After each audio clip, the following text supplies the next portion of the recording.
Okie dokie. Are we good? I think we're good. I feel really out of practice. It's been a hot minute. Hold on, let me get chat on this. That. Here we go. There you guys are. Hello. Put you guys up where I can see you. There we are. Excellent. Hello.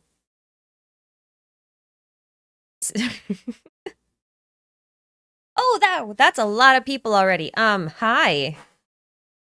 Hey, okay.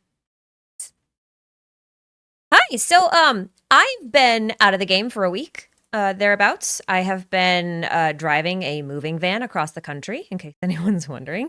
It wasn't for fun. It wasn't a vacation. I was literally working, doing a favor for some family. So, very boring. I had a lot to catch up on them when I got back, and then they just kept dropping things. So, needless to say, little behind, but I think I'm mostly caught up.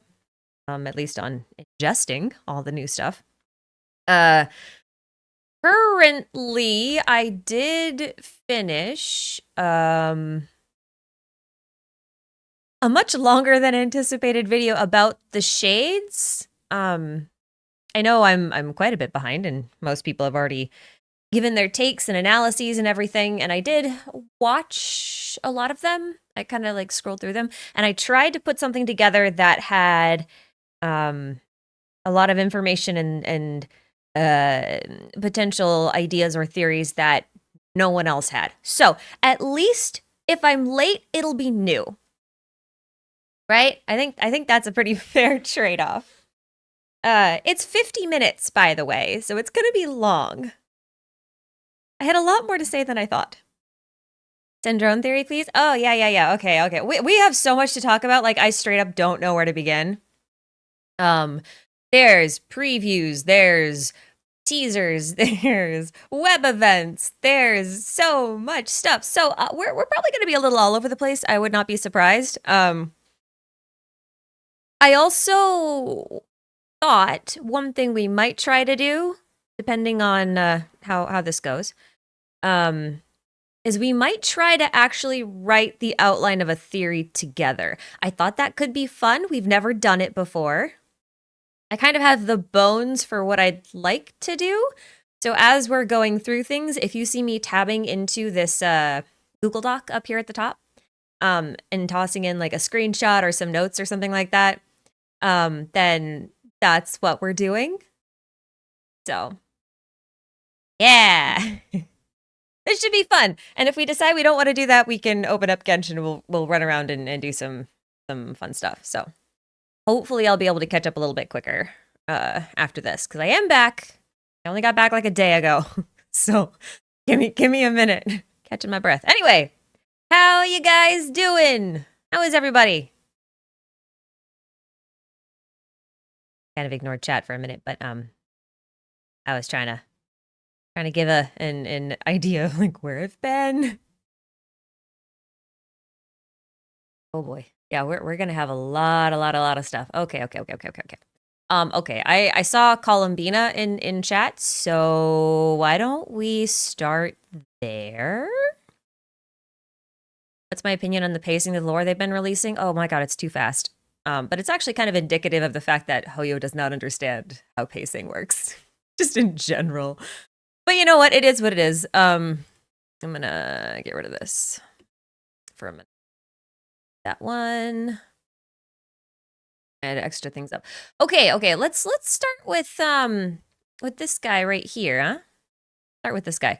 Let's start with Colombina, because I think that's, you know, what everyone's most intrigued by. She's literally on every single thumbnail of the latest theory videos on YouTube, like, period, which is hilarious, honestly. But I'm included in that, so, you know, funny for other reasons. Okay. This was a new drinking. This was a new web event they just kind of put out. If you guys haven't seen it, I think you can access it through either the Hoyoverse Twitter account and or the event menu when you log in. And it's got some concept art. So we've got like the initial map. You guys have probably seen some videos like detailing all of the little things that are on here already. There's a couple of things I want to talk about though. Specifically about Colombina, because again, like you can, there's plenty of videos out there right now detailing like all the things you missed, little notes about this, that, and the other thing. Fenris, what are you doing?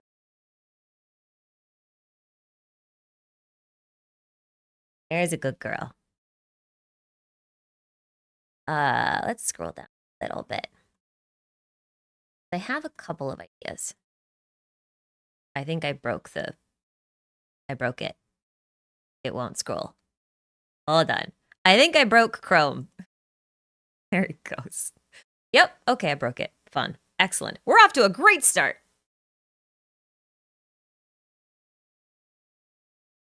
You can only see half the screen. Oh, right. Sorry. That's my bad. Let me just, oh, I forgot OBS is silly. I should just, I should just do this. That'll make this so much easier. Then I don't have to worry about all these windows. Okay. I don't care if you guys see the rest of my desktop. It's whatever. Yeah, I was intentionally in a 2 half browser screen because I wanted to have 2 things up at a time, but I think it's going to be easier if I just have desktop so you can guys, so I don't like have to keep swapping between windows. So sorry about that. That was not quite what I intended. All right. So we already know that Fatui are gathering due to the Pale Star Edict, right? We already know that. I think I broke it again. Is this just busted in Chrome? What is wrong with this thing? It's going to reboot. Watch this. Broken. I broke Chrome again.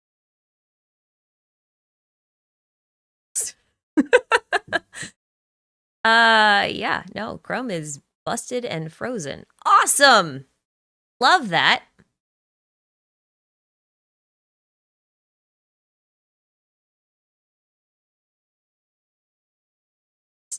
Get me down the page.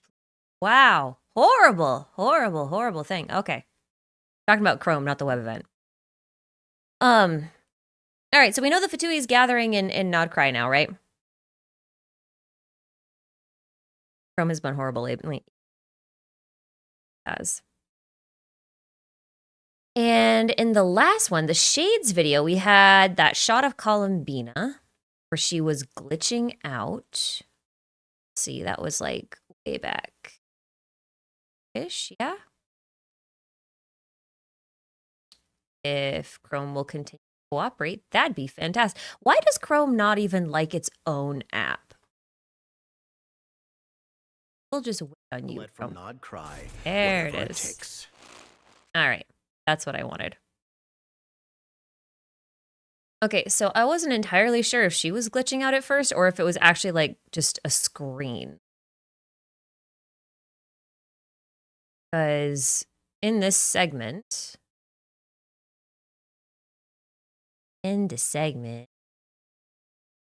like the whole screen is full of like TV glitches. So like, yes, she's glitching out, but also like this is a whole like television screen sort of setup. So I'm having a hard time figuring out if like she's glitching out like Arlecchino style or if she's just not being perceived on camera. Either way, pretty cool. Backrooms video they made of her. Yeah, something like that. Like film struggles to capture her image. Yeah, like a vampire can't be seen in a mirror or something like that. It's like something akin to that. You know what I mean? I thought it might be something like that, but I'm not entirely sure. It's just like this is definitely like from a video camera of sorts because you can see the stripes, old school CRT lines. You know, there was that.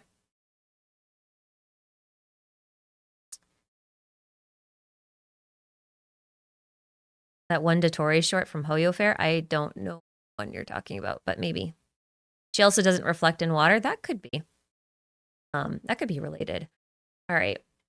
So we have lovely little Colombina as the Moon Maiden, which also makes it look like she's going to be on the Statue of Seven, yeah? And it seems like for 5 centuries, generations of moon chanters have followed the commandments left by the first leader of the Frost Moon Scions, guiding their devotees to uphold benevolence and faith, blah, blah, blah. All right, so I'm going to wager that this Nod Krai thing, or at least the moon chanters that are surrounding Colombina, have only been around for 500 years because this literally says for 5 centuries. So there's that. So this should be a somewhat, well, we'll talk about the details. This should be a somewhat recent-ish sort of thing. And it does seem like she's making, it's packed with, okay, Hoyo Fair stuff isn't official stuff. So even if it's packed with lore, you can't really take it as canon. I'm just throwing that out there. I won't use Hoyo Fair stuff as canon. Even if it is really cool. And even if the takes in it are really cool. It's just as an FYI.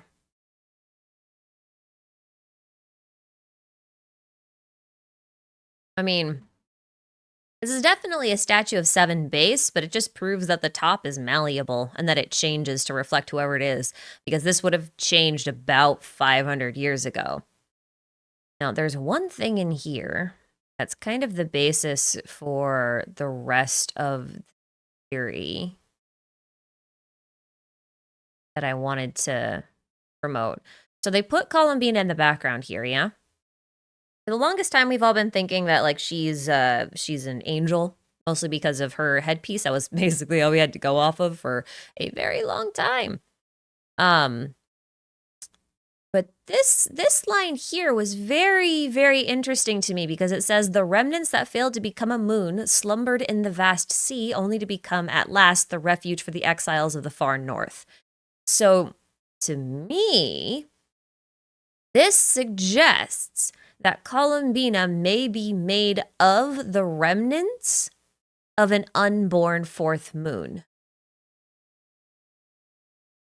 which would be really cool. The remains of a moon sister? No. This is a remnant that failed to become a moon. Because, like it says up here, in the age where the 7 lights of the firmament had not yet shone upon the land, the now nameless ruler raised the heavenly moons to govern the cyclical tides of the world in their stead. Now, this now nameless ruler should, in theory, be the Dragon King. Yes, because we know that he, right here, according to the finale of Deep Galleries, was born alongside the world itself. So the origins of the world are, directly tied to Nibelung. And we happen to know that, oh boy, I have to find a screenshot of this. This will be fun. You guys want to see if I can find this? I can't. I don't even know if I have this saved. I don't really want to open the game to get it. But we'll see. We'll see. Give Dane a minute. He's a spinning drive and he takes a second. He's not a spiffy solid state drive. It always takes a minute to get going. I don't think I put it in here. And I did not put it in that line because why would I put it in a smart place? It's not. Okay, I don't think I have it in here. That's fine. Some people say that Nibelung made them moons using the landmasses on Teyvat. They might have. Either that or he made each moon to govern over certain, like, regions of Teyvat. So say, like, maybe with 3 moons, there were 3 primary regions of Teyvat, and each one would have governed over that landmass, right? I think that would be reasonable. It doesn't quite make sense for the landmasses themselves to be on the moon, but it could be. There was a really cool theory a while ago. Oh, it would take me a while to find it on Reddit, probably. But who was it? I don't remember who it was. I'm so sorry. This is not my theory. I found it on Reddit. Someone had taken a picture of our moon, like the Earth's moon, and pointed out, like, the shaded part of the moon looked just like... Actually, let's see.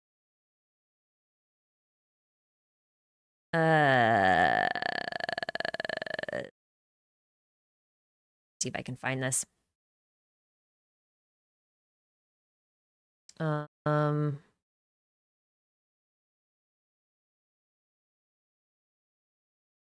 know it says looks like leaks, but this is from 2 years ago, so it doesn't count. It doesn't count. It's from 2 years ago. The point was like this dark spot on the moon. It's Parm. Looks like the general shape of Tibet at the time, like 2 years ago.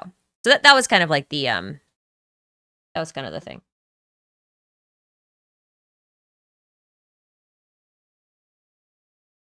So that was the idea. So it is possible that, you know, Tibet itself was part of, or like on moon colonies. Yeah, okay. Again, I know it says contains leaks. This is from 2 years ago. The leaks are no longer leaks. That doesn't count. The moon reflects past Tibet? I don't know, maybe. But the point I was trying to make is that Nibelung raised the moons from the Earth, which is fun because in theory, our own moon on our Earth should have been made from the Earth's own mantle. I forget what the name of that theory is called. I forget. So my thought is perhaps the original plan of Nibelung was to raise 4 moons, but he only managed to raise 3. And so there was one that was kind of like unborn matter that was sort of left in the earth or left at the bottom of the sea. And the remains of that may have been dug up or unearthed or, you know, whatever, by the Fatui or by the cataclysm or what have you. And then either fed to or turned into or became reshaped into Colombina. That's kind of where I'm landing right now. Because she's called a moon maiden. And let me see, where's my listing? We wanted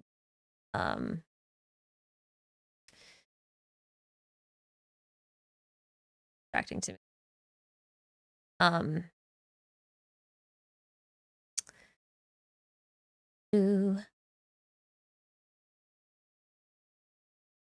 Maidenless behavior. What if she was fished out of the sea like Paimon?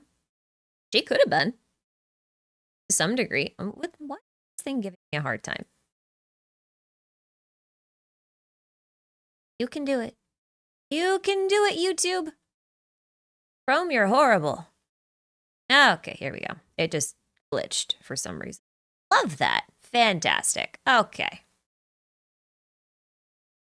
Like, looking at her here, this is quite unusual. So, like, I'm thinking if nothing else, she possesses moon remnants inside of her, whether she is the unborn moon or she just has remnants of it in her. That's kind of where I'm at with it. And I think they're trying to turn her into, like, the proper new Welkin moon. And the interesting thing to me about that is that, yeah, you can make her send a flower off if you the interesting thing to me about that is the Welkin moon, I believe, is also called like the empty moon or the void moon. So if you think of that in terms of, you know, like a moon that never was, then that kind of, I don't know, that makes a lot of sense to me. For her to sort of be like an empty failed moon, like she not failed, but incomplete. And you're right, she doesn't actually have a reflection. She just has a bit of a shadow, which is also, with regards, if the future mirrors the past, very interesting, and that means she lacks either a future or the past, or at least she lacks a past, right? Because the past would be reflected in the water. Like, the boat, you guys have probably seen this, but, like, this over here with Wanderer, you have to look kind of carefully and watch this in motion, but his reflection isn't his Wanderer silhouette. It's his Scaramouche silhouette, right? So that would be his past. This is the present. So if we apply the same logic to Colombina, then that just means she has no past, right? Like, she's probably legit 500 years old. That's it, because she was never born. So that's pretty cool. Like that. Also, I have a little bit of a crack theory to add to this because it's fun, okay? This is just a fun theory. If they actually end up doing this, it's going to be really, really, really, really, really funny. All right, so you know how the Fatui keeps, they're putting her statue inside of these cages, steel cages? Here's the thing. Here's my crack theory. This looks like a laser gun, but it could also be like a satellite launcher. Yeah? Because a moon is technically a satellite of the Earth, right? So what if the Fatui are attempting to build a sort of launch mechanism to launch her into orbit, or at least like, an emblem of her into orbit? Would that not be hilariously funny? It sounds like something the Fatui would do. It totally does.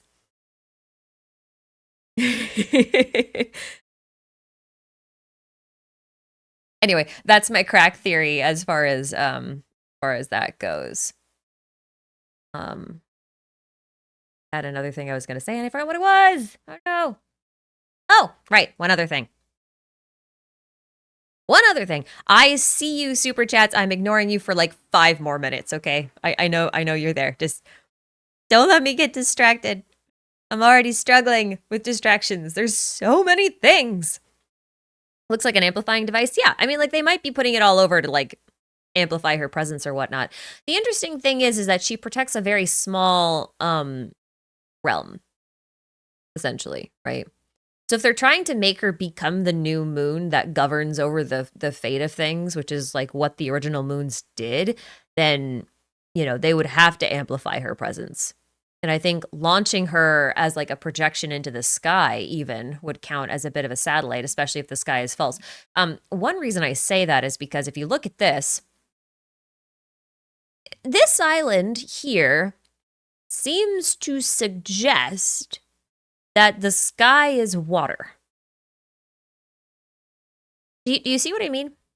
Like, yes, this looks like ripples and everything, but it also looks like the sky is being like the ground here is being reflected into the sky. So like if the sky is glass or like some sort of clear surface or whatever, then that would be fascinating from a Colombina like being launched into space sort of theory, right?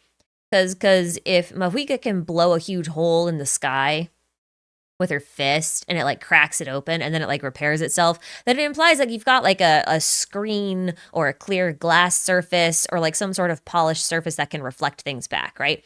Like we've been told many, many, many, many, many times, not many times. Technically you've all been told many times by me, but we have as a collective have only been told like once in game that the sky seems to reflect what's going on the ground. Well, no, I guess it's been like 2 or 3 times. So if the sky is just reflecting what's going on the ground or vice versa, then, the ley lines are the stars and the stars are the ley lines. So like you're creating this like reflection inside of a box, not refraction, which I think is fun. I think that's a really fun idea. What's the other thing I was say about that? I forgot. A screen like how she looks in the Shade teaser? Maybe. I think that was more like a remote camera sort of thing, but yeah, I mean, sure. I was thinking more like a cell phone screen. Boy. Okay, I need to take a second. There have been a lot of questions. Oh dear. Already very behind. How does this happen to me? Viridian Fox, thank you for the lore. It keeps dropping. It keeps coming like forbidden knowledge. I know. Hoyoverse does not understand pacing. They either go painfully slow or they're just like, want lore? Here, have an entire vat of it. Dump it on top of your head. Completely unceremoniously. Super fun. Love that. In some ways, it makes my job easier, and in some ways, it makes it harder because, like, I have to move quickly, and I am not winning a battle of speed against basically anybody. So in that way, it makes my job harder, but in some ways it makes it easier because it gives me something like really specific to focus on. So I don't know, double-edged sword, I guess. Jack, thanks for the super. Do you think we'll see Revere Moon Hunter Center? And what of the new green girl is a pep? I don't think she's a pep. We'll get to her. We'll get to her. We'll talk about her in a bit. She's not a pep though. That would feel very odd. Reasons we'll get to. God of Wine, thank you for both supers. Hi, did you notice that Colombina's clothes look like Kokomi? Why would that be? Oh, that's what I was gonna say. Okay, thank you. Thank you for reminding me. Thank you, sir. Or lady, or I don't know what you are, but whatever you are, thank you very much. You are a very valuable mushroom. Okay, Colombina, closed eyes. I want to another crack theory here, okay? I need to go on a bit of a tangent, so stick with me. We're going on a tangent. This is gonna be fun. This is gonna be fun. This is gonna be super fun. Actually, hold on. I need to pull up like a really old video. Hold on.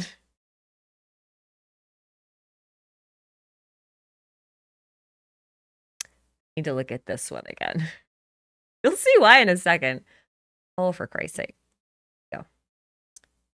You'll see why in a second. Hold on. Where is... It's over here. Okay. For a very long time, I've been saying that Seelies are dragons, okay? We're going to be all over the place. I've been saying that Seelies are dragons for a very long time. So I want you to keep that in mind because Seelies are very closely connected to the moons, right? The moons were raised by Nibelung.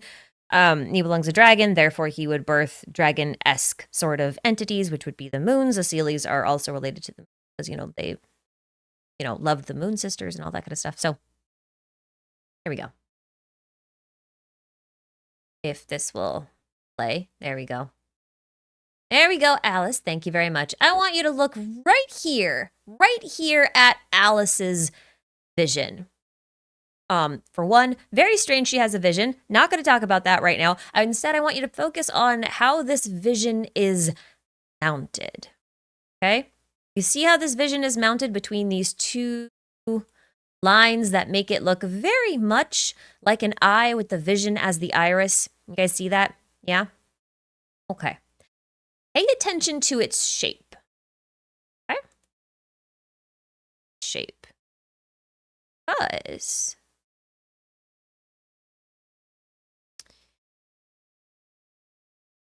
right here,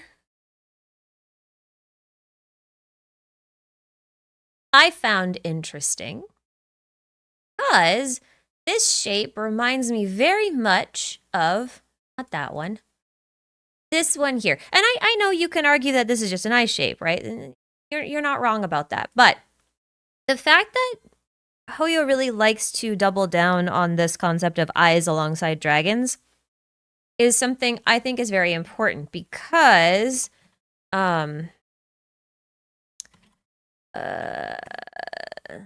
this one. It's relating to an idiom, a Chinese idiom, which means when you paint the dragon and dot the eyes. So the finishing touch, like when you bring something to life, you finalize your painting or whatever, is when you paint the eyes of the dragon. Like that's the last thing you paint. You bring it to life, okay? So essentially, Zhongli found Ajdaha underground, brought him back to the surface, brought him to life, and then added the finishing touch, which is his eyes, right? Well, if Colombina is a moon maiden, and moons were dragonish sort of things, then she should have some sort of draconic bloodline or affiliations in her, right? So what if the fact that she's blind and covering her eyes has less to do with her eyes being, I don't know, like Medusa-esque or something like that, and more to do with the fact that they were just never finished, right? Because if she's like the unborn moon in some way, then she would just be never finished. She doesn't have the eyes of the dragon. See? What if that's what they do? They have to give her eyes. It does kind of, in some ways, put a new spin on the oculi that you collect and offer to the statues of seven in that case. It's kind of like you stole the eyes of the dragons. And seeing as Nod Krai does have its own unique oculi, I'm not saying that those are required for her giving her sight, but perhaps there is a connection there because they do have that exact same shape as Alice's vision. Not exact same because they vary a little bit, but you know, it's same general idea.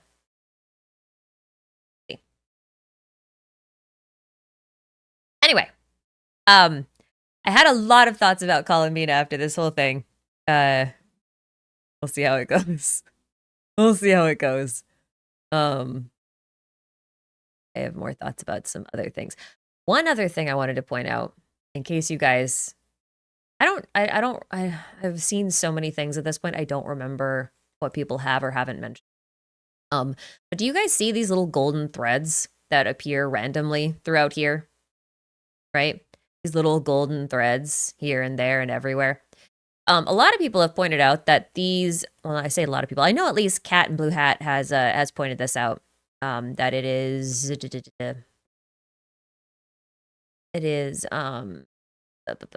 I scrubby slide. There we go. It's very reminiscent of this, where you have these golden threads coming down in the middle of this space where the shades are, right? Right? Yeah. I'm gonna show you one other thing that I think people forgot about. I'm pretty sure people forgot about this.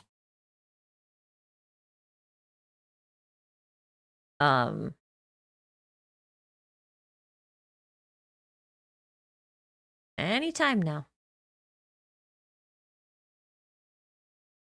Y'all remember how Nouvelette's like full of these golden threads, like randomly throughout his entire demo?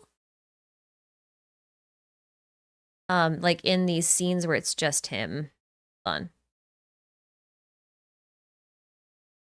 Like this. Like with his cane. See this? YouTube, please go out. There we go. Check it out. Isn't that cool?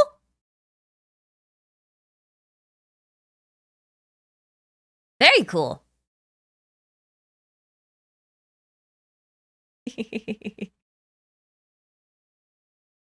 Anyway, there's a lot of these, like, throughout his trailer. I'm trying to find, like, the very notable ones that aren't, like, super skippable.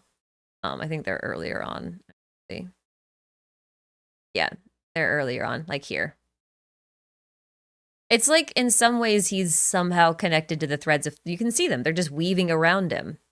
And at the time, I think a lot of people thought these were like pneumacia lines, and they still could be to some degree. I think that's possible. But given the new context, I feel like it's less likely that's the case. Like, look, it's even on his, like, frig's sake, YouTube, just load. Thank you. You can see they build his, like, intro screen with the golden threads. They knew what they were doing. Isn't that just the Usia power? No. Because if it is just the Usia power, then this would just be the Numa power, yeah? I don't think that's the case. These are golden threads, and these are golden threads down here. And they behave in the same ways. They are lifelines. Yeah, I mean, they could be.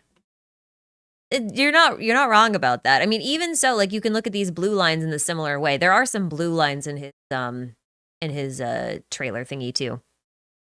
Reminds you of Aglaya? Yeah, funny you say that because, like, Aglaya was such a mystery to me when she first came out because I was so confused as to why she was a seamstress with threads, but she was also the internet.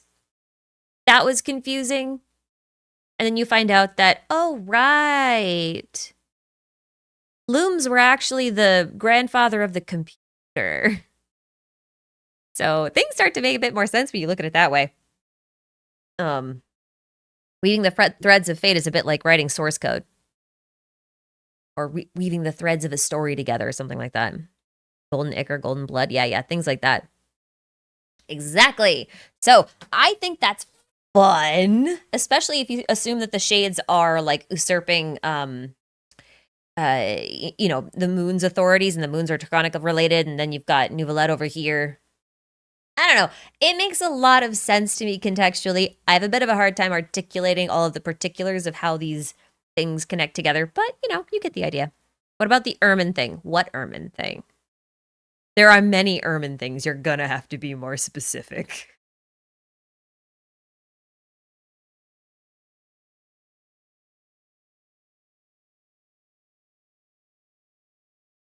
What about when Zhongli saved Xiao during the Chasm Quest? Yeah. But remember what Zhongli also did? He also gave eyes to a dragon. Huh?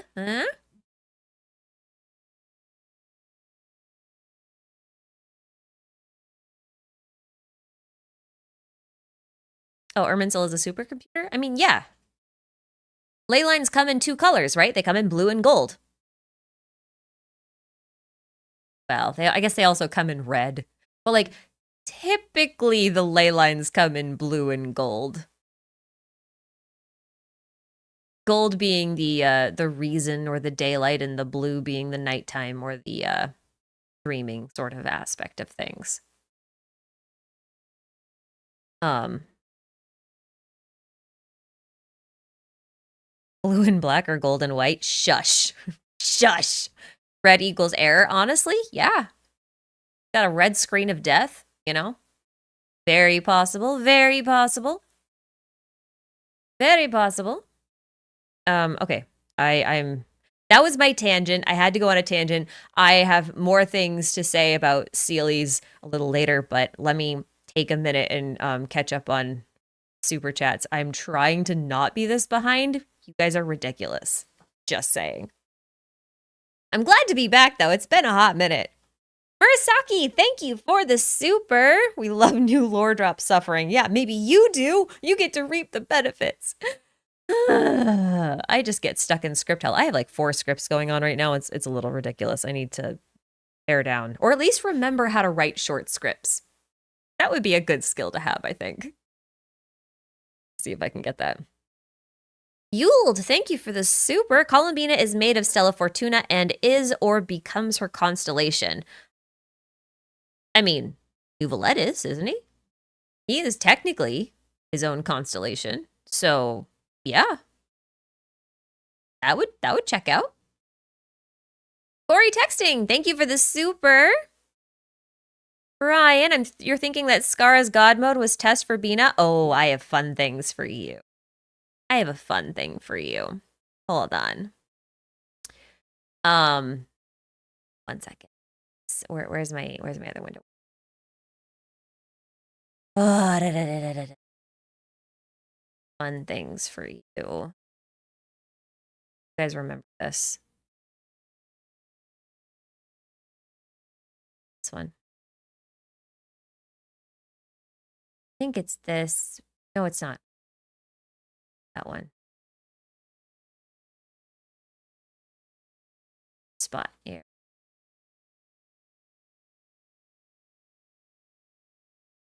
I forget the name. Quest. There we go. There's his storybook. Question. You guys remember this? How it wished it would swallow the moon and devour the moonlight? If only the world could return to darkness, then it would finally be peaceful and content. I will become the new moon, the answer to everything. Then no one will know that there were once birds, foxes, and cats in this world, and no one can know that they were different. And what do you have here? A crimson moon. So yeah. I mean, it's very, very, very plausible that Wanderer was a test run for Colombina. I would totally buy that, 100%. I'm not even doubting it. I'll be surprised if it's not. I'll put it that way. Play the lines?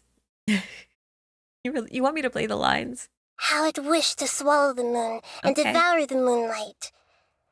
If the world could only return to darkness, then it would finally be peaceful and content. And it's funny because apart from Arlecchino, I think A is the only other character to be portrayed with or around a crimson moon. Am I remembering that correctly? I'm pretty sure that's the case, but please correct me if I'm wrong. But I think she's the only character associated with it that I can recall. Yeah. Did the experiment happen regardless, even if Scar deleted himself from the world? That is a good question. Probably yes, but it probably just wasn't attributed to him. It was probably attributed to, like, maybe they replaced him with one of Sandroni's puppets or one of Marionette's puppets. Maybe that's what happened. You know, post deletion. Because like they said, like, the events still happen. They just get reattributed. Nicole basically says it doesn't matter, you know, who destroys the vase. It only matters that the vase gets destroyed. What did she actually say? There we go. Like a vase that falls to the ground, whether it is broken by a cat or a bird, the result is still a broken vase. So, in the case of Wanderer, yes, it's not a cat that was, you know, in that machine this time, but, you know, Wanderer's the cat. It could be a bird instead. So maybe it's one of Marionette's things. Maybe it's a different puppet. Maybe there's nothing inside of it. Maybe it was just the gnosis and nothing else, you know? Like, it could be anything. But, like, the robot still would have been a thing. Kind of had to have been. Yeah. Colombina bird constellation. Yeah, I mean, that'd be really funny if this is like the same experiment, but with, like you said, the bird for Colombina. If this is clever Colombina foreshadowing, that's impressive. Not gonna lie, that's actually impressive. Yeah. Do we finally get to decipher the Pale Princess and plus the 6 pygmies? When it comes out of lore jail, I'll tell you exactly what I think about it. Until that time, nope. But I have a pretty good idea about what I think it is. So yesn't. Oh, the Bakunawa thing reminded me of something else I want to talk about. There's too much to talk about. This is such a terrible problem to have. I don't like it. Tenjugo, thank you for the super clarification needed. Is that giant dome in the teaser the twins' ship or something the Fatui built?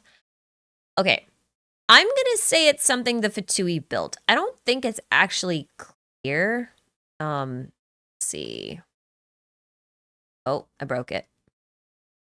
Guys, I broke it. I broke it again. Dang it. How do I keep breaking it? No. Why? Why is it so glitchy? Colombina, stop glitching my site. Using this.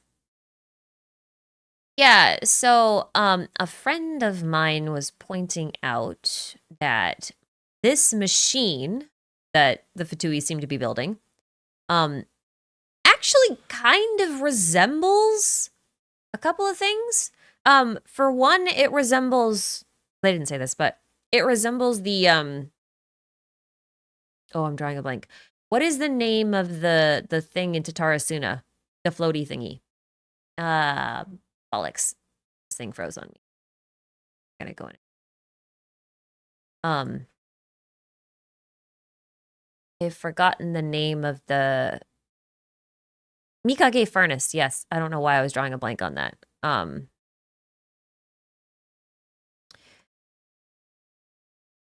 The picture of it.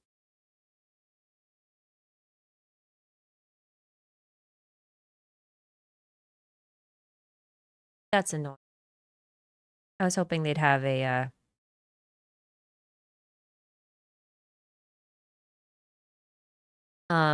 yeah, it reminded me of the Mikage furnace. It's gonna bother me if I don't, and I have to go through clips to find it. Yeah, it reminded me of this as far as construction goes. Oh, that image is so tiny. Okay. That one's very saturated. I'm not all of it. Oh.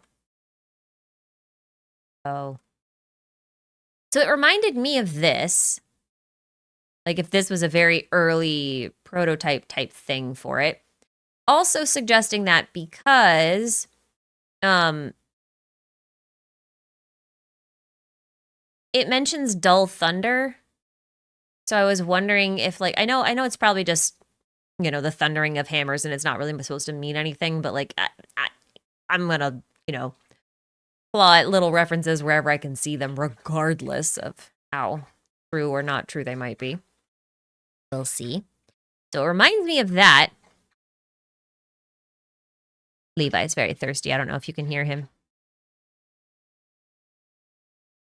Going. That's a lot of water.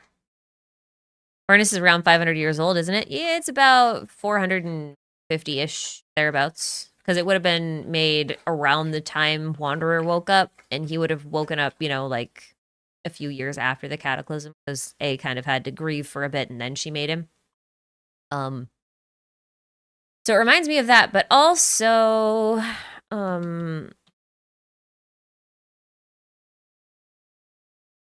it also reminded my friend of, oh dear. This will be really difficult to find, won't it? Yes, it will. Yes, it will. If you guys remember the second golden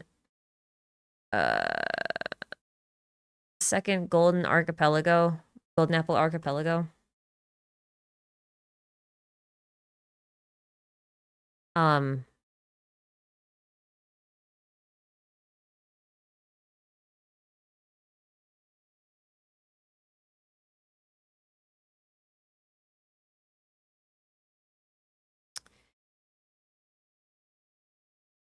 Is Summertime Odyssey event. That's what I want.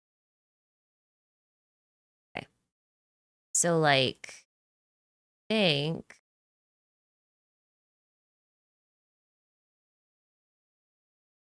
this thing's so annoying. I might have to open up. Okay, hold on. I have clips of this. It's fine.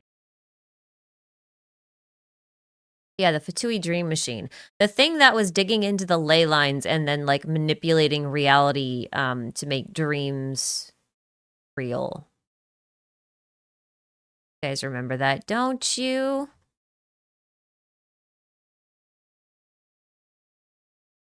Oh wait. Here it is in blue.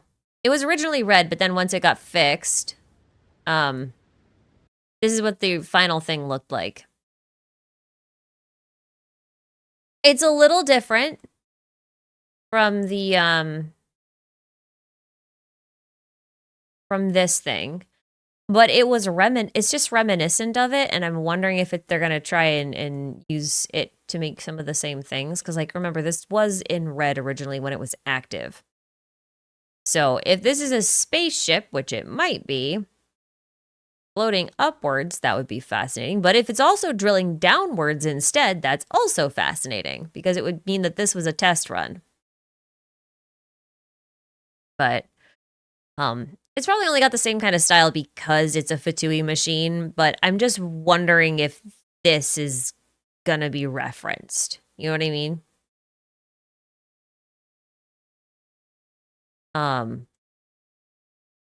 Yeah, there's that. Compared to the TP casing?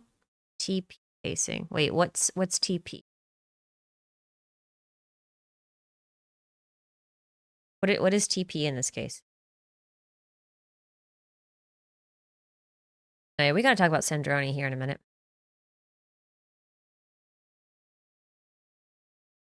Oh, teleport waypoint. Oh, yeah. I just kept thinking toilet paper. I'm like, what are you talking about? I know sometimes I sound like I'm full of shit, but I don't need that much toilet paper.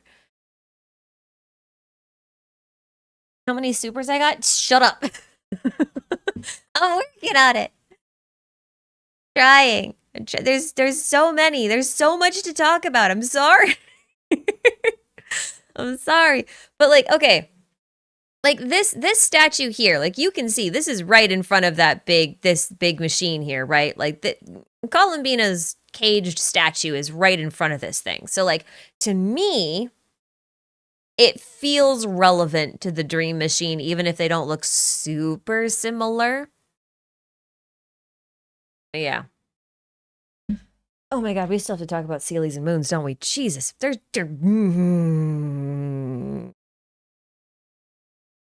I apologize if I'm ignoring anybody, but like I said, there's so much to talk about. But okay, I don't think this is a twins ship. I don't. It's too big for one. So okay, when it comes to the twins ship, I actually think it's probably a scenario more like what happened in Star Rail. If you don't play Star Rail, essentially there's like a big train, which is like your spaceship. And then if you want to do like a quick descent into a, unknown planet, you don't take the whole train down. You send down like a little scout pod, like a single train car. I think the twins came down in like their own little pods. I don't know that their whole ship came down. And if their whole ship came down, I would assume that it would be like a small ship, like like a scouting vessel. Because like the keys that they had were just to their hibernation chambers, not to their whole spaceships. So that like to me that suggests that maybe only the hibernation chambers were sent down. You know what I mean? So I'm a little skeptical of like them having a whole spaceship down here. Maybe they have one up there, like on the other side of the firmament, which is why they had to like get out from beyond the firmament to get to it in order to go somewhere else. See what I mean? Yeah, so that's kind of where I'm at with that. How true that is, I don't know. That's just like what I'm thinking based on the information that we had. Varca says he's at Nod Krai for the moon. Do you think he was being literal or not? Listen, there's 3 ways to interpret what Varca said. Either he's there for the moon as in Mondstadt, like he's here on behalf of Mondstadt to do something for Mondstadt because that means Moon City. Or he's there to literally take back fragments of the moon to Mondstadt. Or he's there to kidnap Colombina, who, again, appears to be an unborn moon. All of those are possible. In fact, all of those can be true at the same time. But I gotta say, having Varca be true was not on my bingo card. Super funny. Love that. Love that, though. Super funny. I gotta say, Varca looks so much like Aventurine. He looks more like Aventurine now. He looks like a buff version of Aventurine, and now I just keep calling him Varcavisha. Because like Aventurine's real name is Kakavasha. Just Varcavisha. Just what his name is in my head now. I can't handle it. Like they didn't even try to make them look different. Funny. In the captions for the video, it says he's here for the moon Mondstadt. Yeah, that's what I mean. That's why that would be a possibility and why I think there's like 3 different ones potentially. Anyway. Yeah. I lost my train of thought. Venturine's older brother. The brother he never had. So funny.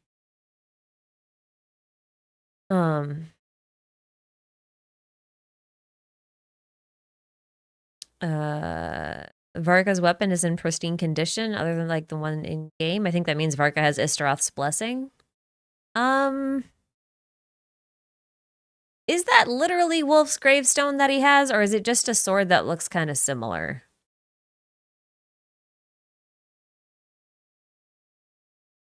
Cause like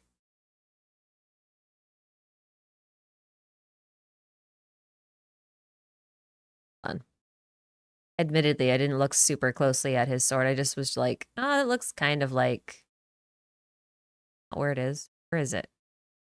Further in.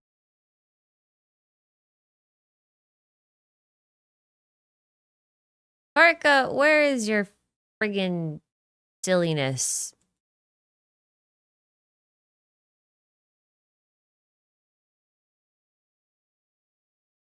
Yeah, I guess that looks like Wolf's gravestone. Hold on.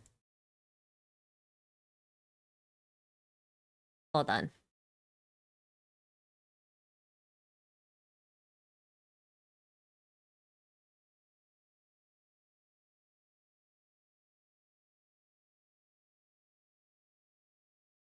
Yeah. I mean, it's a bit different, but it does look similar. But I don't know that that means he has Istroth's blessing, because, like, as you saw, he was taking good care of the weapon. This would have been something that he would have inherited from the Knights of Boreas anyway. So it's also possible that this isn't the original, but a replica. We'll see. We'll see. We'll see.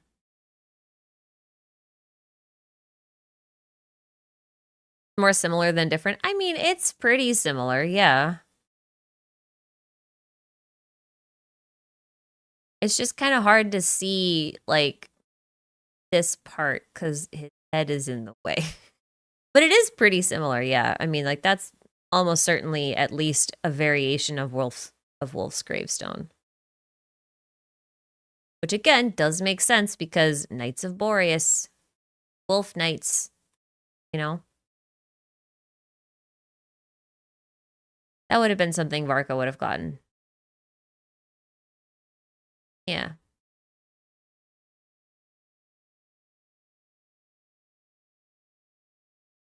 I know you can see it, like, right there, but you can only see, like, this tiny portion of it. It's not enough. Not enough. It's just so little. You can see the gem. Yes, I know. It's most likely, most certainly Wolf's gravestone. I got it. There it is. Beautiful. There it is. Yeah. I mean, yeah, that's fair.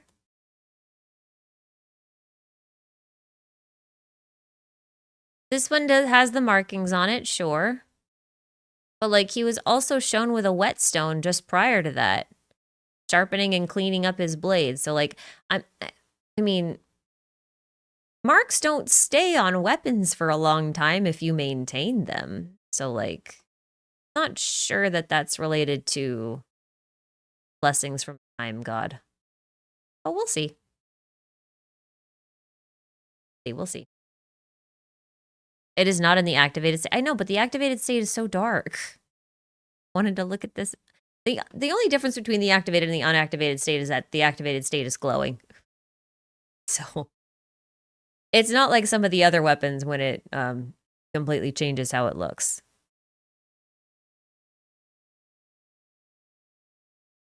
There's a mark when he was sharpening it.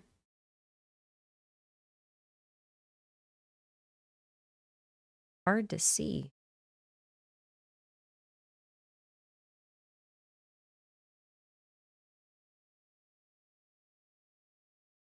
Kind of hard to see. Oh, the marks are only on one side. Oh! Well then. I suppose that answers that question then, doesn't it? I should probably look at this in-game in order to get a good sense of things, huh?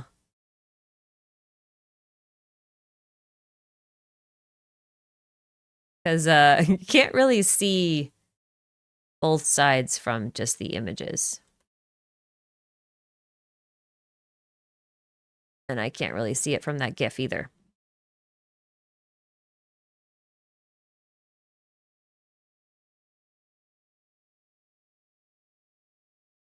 About slaying the moon? He doesn't say he's going to slay the moon. He said he's here for the moon, doesn't he?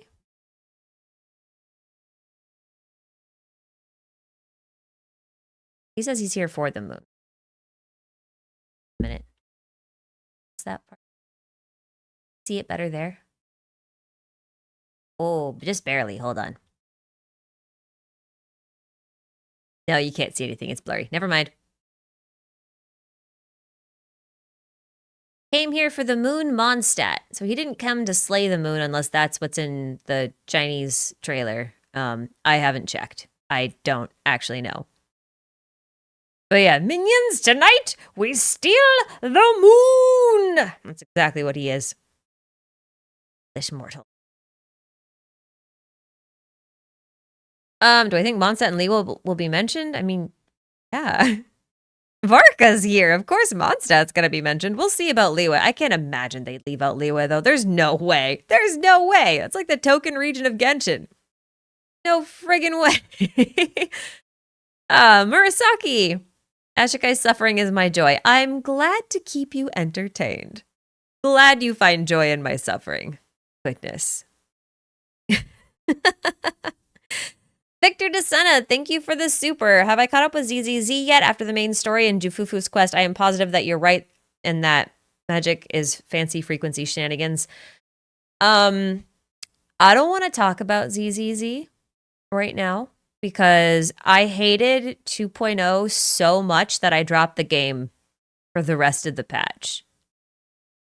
And I've heard good things about 2.1, so I'll give it another shot. But there was nothing I enjoyed about 2.0. So take that as you will. Whether my theory is right or not, it's kind of whatever at this point. I'm biding time. Yeah. Sorry to be a downer on that. Maite, thank you for I don't actually oh, that's a carrot. So is it Maite? I don't actually know. How do you read that? I'm a dumb English speaker who doesn't understand how accents on letters works. I'm gonna find out. I don't know how to pronounce this. I know we're going on a little bit of an adventure. Fun.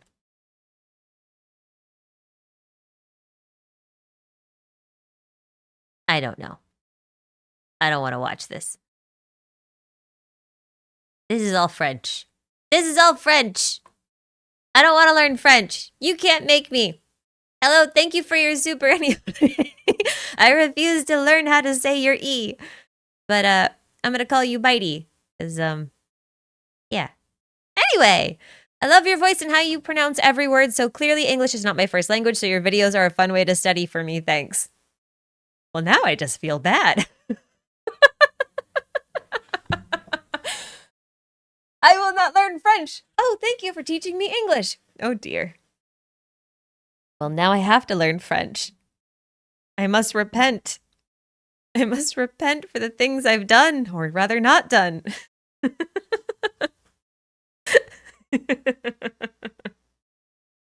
I can count to like 6 in French, and that's about it. Which is funny, because my great-grandpa only spoke French. I should really learn. Hopefully I said that right. Anyway, I'm glad to be of assistance. I'm sorry for not learning French. I'm gonna move on now, but thank you. Blue Cat, thanks for the super. If Seelies are connected to moons and are connected to dragons, does that mean the Melusine are a type of Seelie?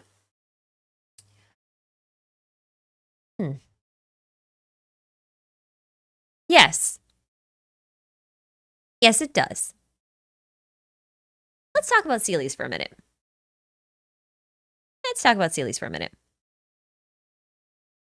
I'm at least a quarter French. I am 75% French. But I'm like Canadian French, so like it doesn't really count. It's like the wrong kind. It's not real French, okay? I don't count French Canadians as French. It's like its own type of unique French. Not France French. You know. Anywho, I'm allowed to say that because French.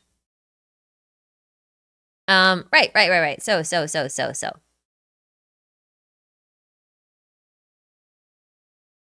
I love this scene. So cool.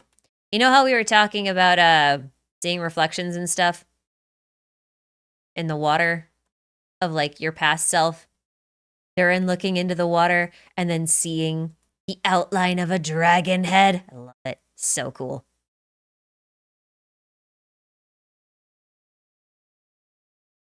So cool.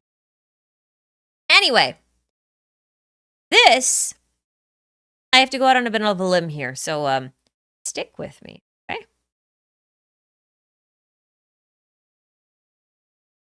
Here are the 3 moons. They are like a dark blue, violet, white, and light blue.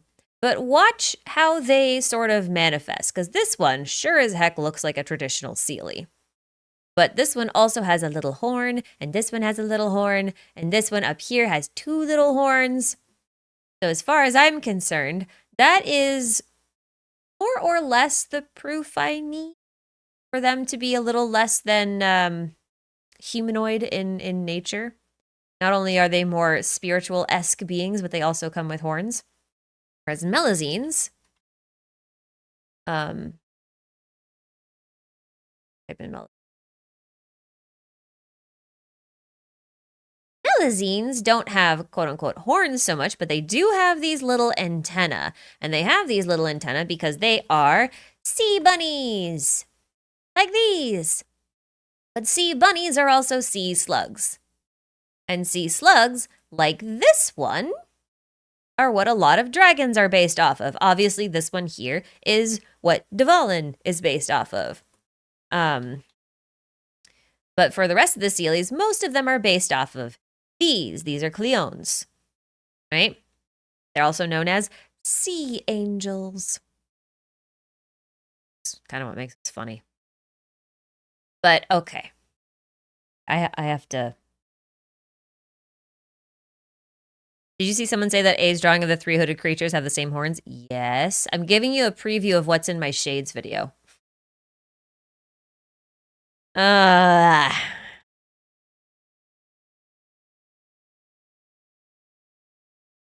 want you to look at some.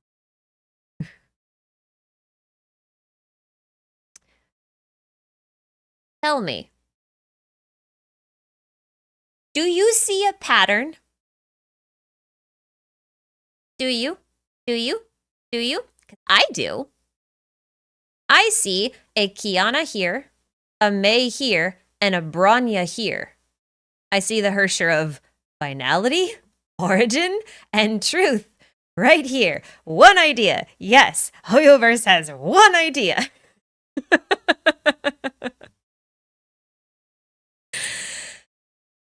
So, these being the Moon Sisters makes a lot of sense. Now, remember how we were talking about Colombina being the unborn moon? Well, there is an unofficial 4th member of this party. Okay? And it just so happens to be Zila. Right here. This is Zila. Notice how she is paired with a deer as part of her whole idea of like rebirth and stuff like that. A deer with the same Nod Krai moon that we see everywhere. Thing about Zila is Zila has two sides of her.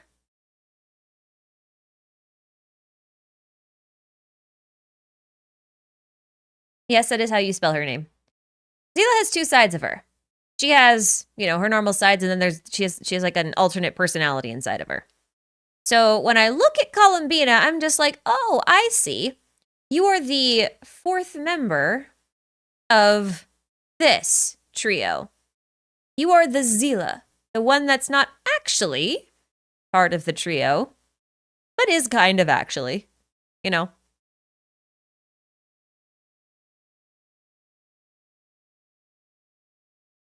The thing about Zila is that she's Branya's girlfriend. Yeah, I mean, yeah. That is true. That is true. But like, Zila has a red version. The fact that Colombina is kind of like this reddish purplish color is making me look at her like, yeah, I mean, that seems very much like this to me. Also the her little here. This was another thing I was thinking of. So in her art, oh my god. Oh, this is so big. Okay. In her official battlesuit art, you see this right here. That looks like an oculi. Yes? Yeah? Okay, I gotta move this over here. Hold on. That looks like an oculi. What else we have? Oh my god. I don't actually know if I can. I don't think I can zoom in on this. So bear with me.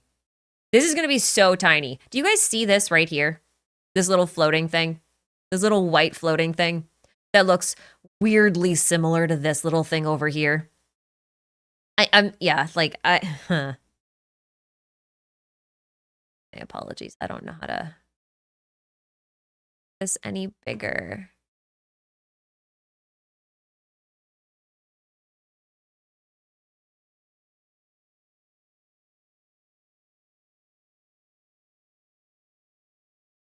So little. Apologies, but you get the idea, right? They have one idea. One idea. One. Yeah, so Hersher of rebirth, Hersher of finality, Hersher of truth, and Hersher of origin. Moon sisters. That's where we're going with this. That's where we're going with this. But what was the other thing I was gonna say? I know I said we're gonna talk about Seelies, and I started talking about the moons, but the thing is that the moons are shaped like Seelies in a lot of ways.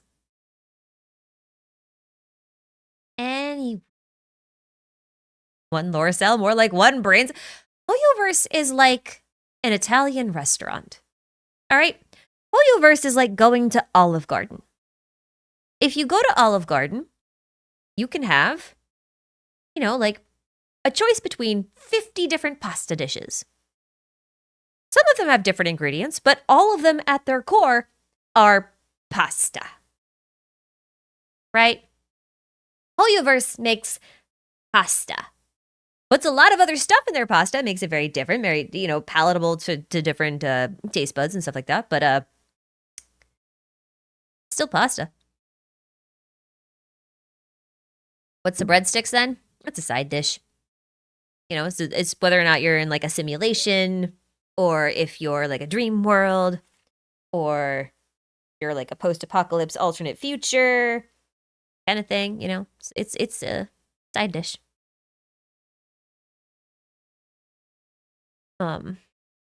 Hoyo-geri. So Raiden is a moon. Yes. You guys remember how I kept saying for like forever that I think that A is a dragon? You guys remember that? Yeah? If the moons are dragons, and we can prove that A is a moon, which I think is feasible, or okay, not necessarily that A is a moon, but in the same way that Colombina may be made of the remnants of an unborn moon, I wonder if A is made of the remnants of the eternal moon. Hence, an ideal of eternity. Because here's the thing. This isn't my shade video, okay? This isn't my shade video. So you're getting a preview of that. Of like a second. Here. I am word salading right now. Sorry.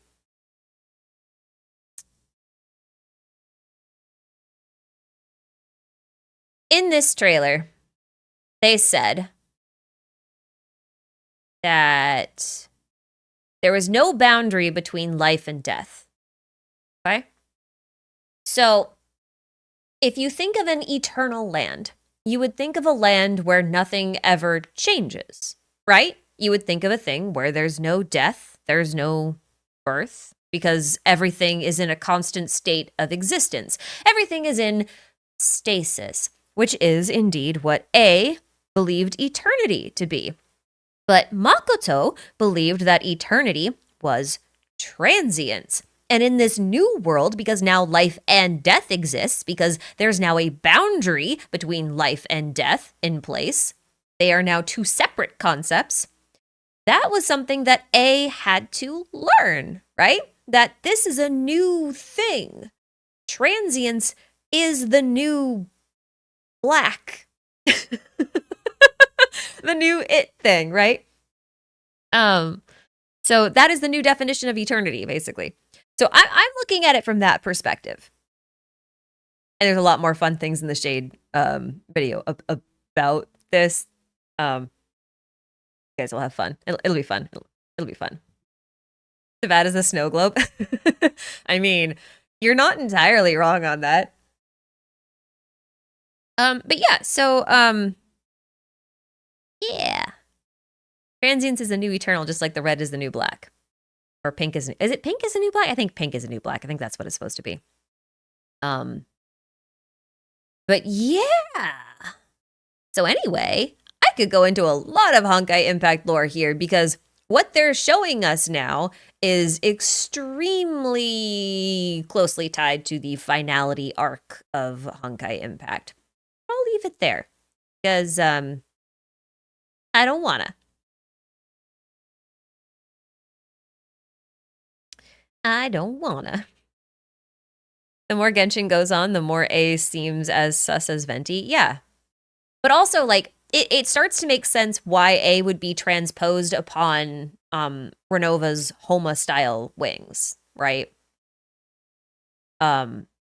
Because for her to put things in a form of stasis, the closest thing that she could get to that is to, like, put people into a sort of a spiritual death, so to speak.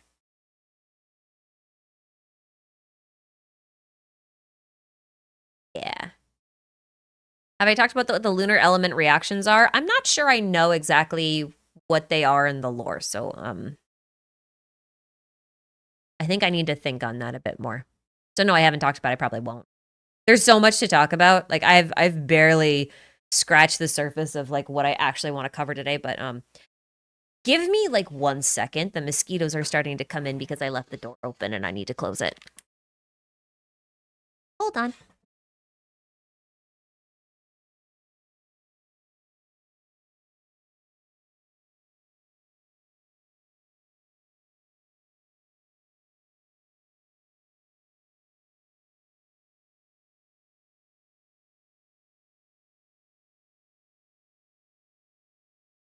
Got it? Got it? There. He's outside. Like a silly boy.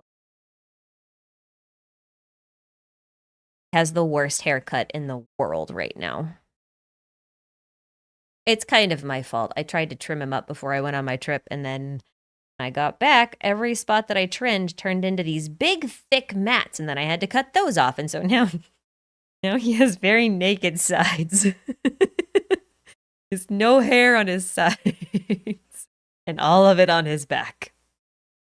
Oh, back wax. I'll shave him this weekend. Better. Morning Stella, thank you for the super. Here you go, have some lore. Proceeds to choke you on it. Also, Alice's hat looks like a quill stuck in a page book. Oh. Look at it that way. Hold on, let's take a look. I was just thinking her hat must be full of propane and then she's gonna light it on fire. Oh yeah, it kinda does. Because of the feather. Yeah, I can see it.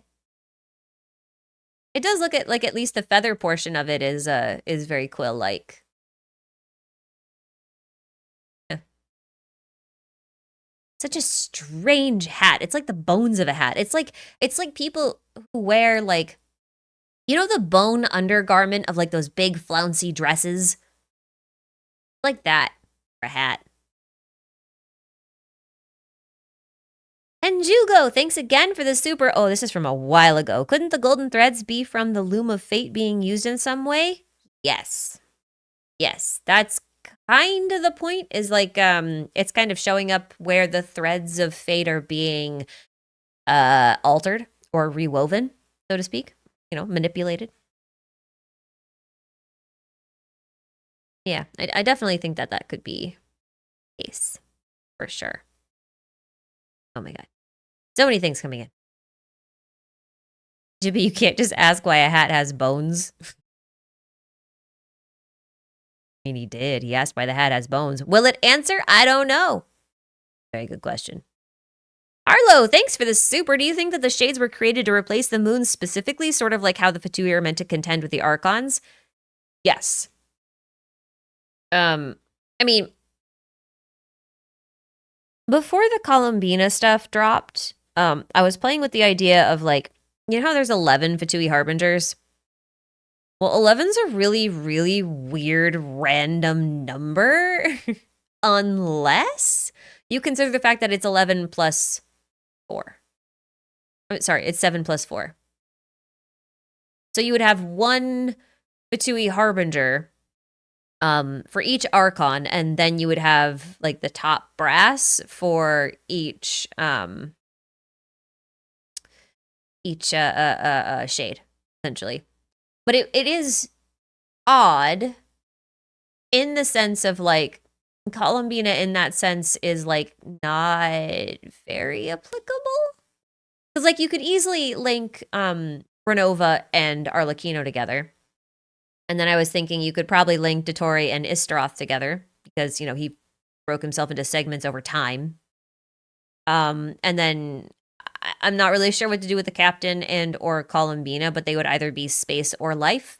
Either way, I think you can make an argument for either case. But if Colombina is also a moon, then that means that she may be reflecting one of the shades who might also be a moon. Oh, that's where I was going with this. Right. That's right. Sorry.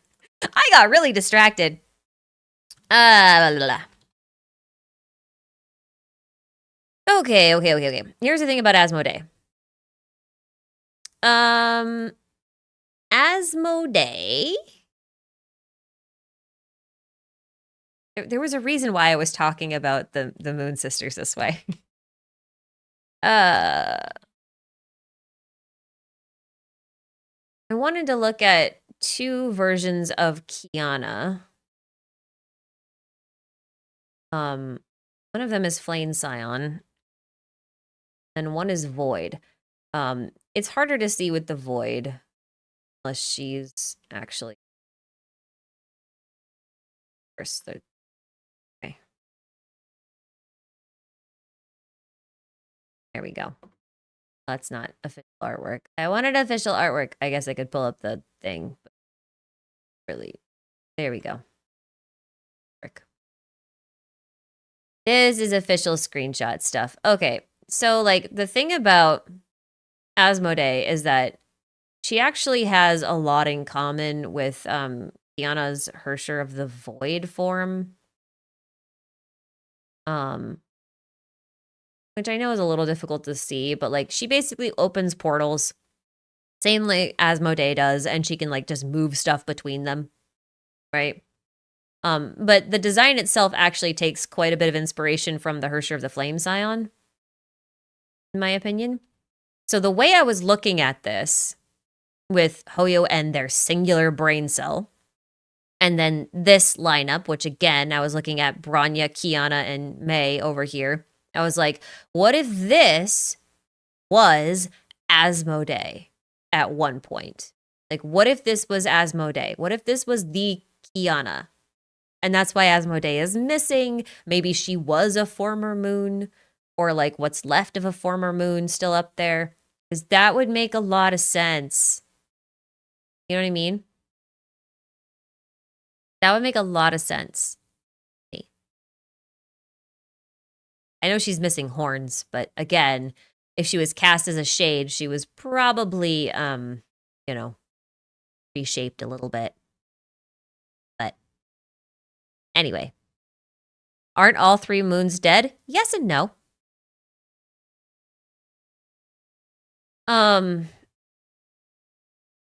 It depends a little bit on what you believe. Like, okay, so what you believe.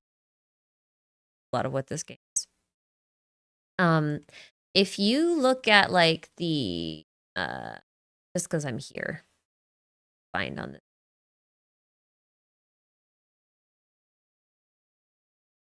Easier to find, can't find it. Yep. That sounds right. I like this where the did they hide them? Oh, yeah, I'm blind.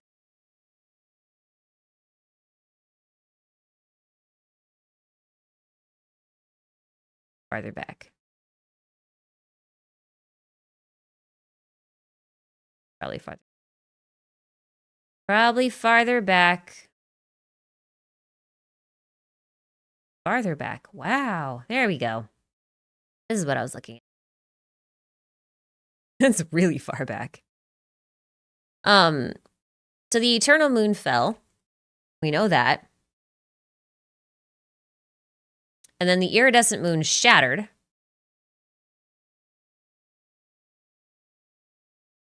And then the frost moon ceased to turn. Now, this one here, to me, is the most interesting one.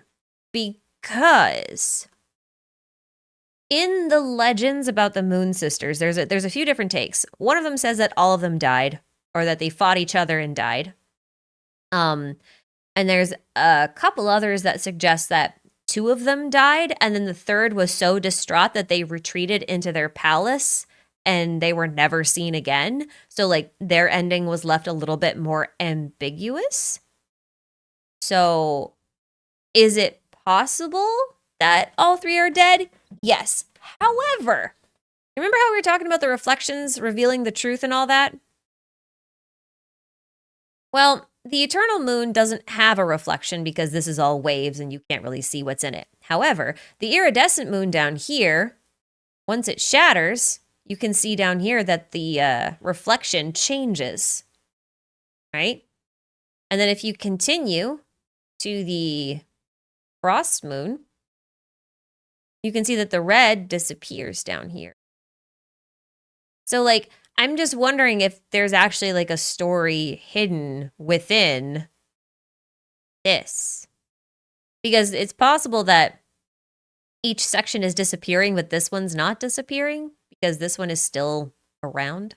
Well, I say that as it disappears. But still, if it doesn't turn anymore, might still be around. Might still be around. And I think this is supposed to be, Colombina in theory. In theory. We'll see.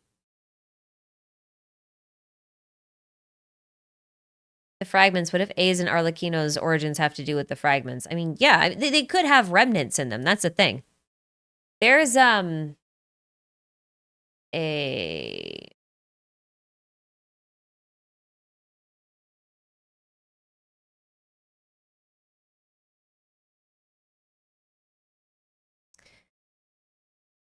this one. Ultimately, two moon wheels shattered into dust and disappeared.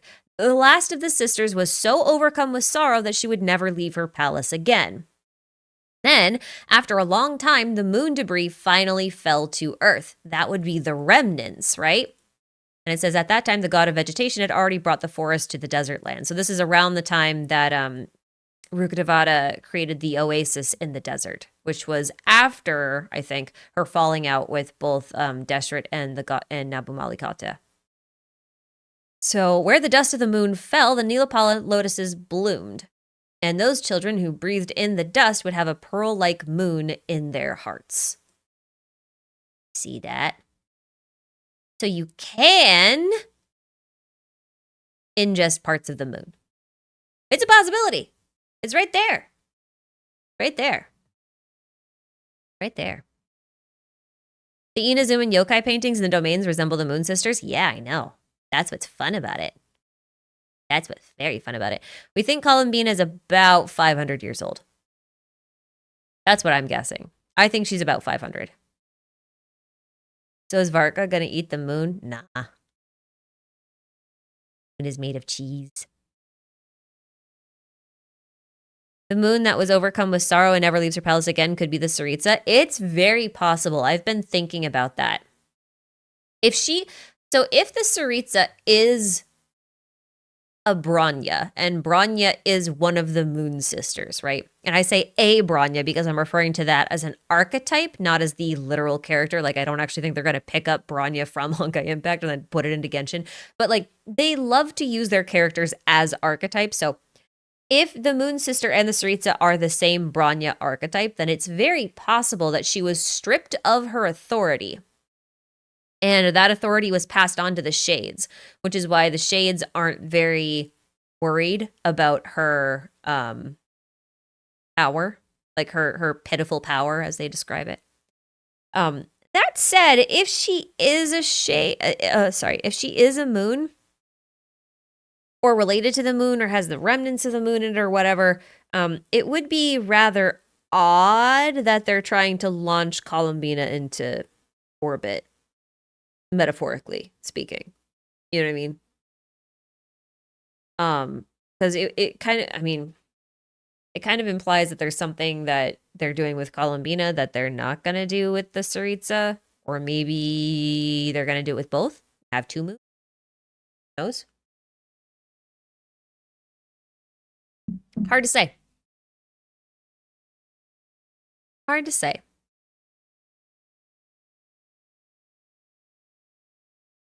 If A is the moon, then what does that make Makoto? Are they both different sides of the moon? An excellent question. I'm going to go full-on conspiracy theory here for a moment. Please hold.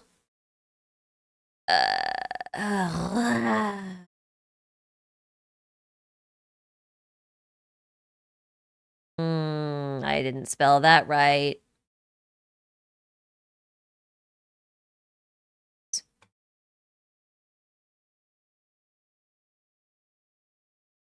I did spell that right.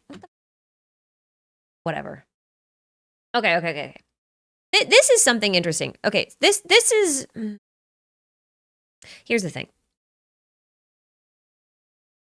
The start of the Archon War should have been around the time the moons finally fell. Like, for real, for real. Timeline-wise, it appears as though the moons came under the control of the heavenly principles for a while. So there would have been 7 primordial deities at that point. Sorry, not primordial deities. Celestial deities. Because once Nibelung and the dragons were defeated, the heavenly principles would have taken control over the 3 moons and the 3 moon sisters. Because they were around for the beginnings of the unified civilization. So, like, at that point, there would have been 4 shades and 3 moons. But when the second throne of heavens came, aka the second war of vengeance, aka the invaders came from beyond the firmament, aka the world got shrouded in something abyssal that came from beyond the sky, that's when the moons should have gone down, right? That's when this event here in this short that we're looking at, that's when that would have happened. So at that point,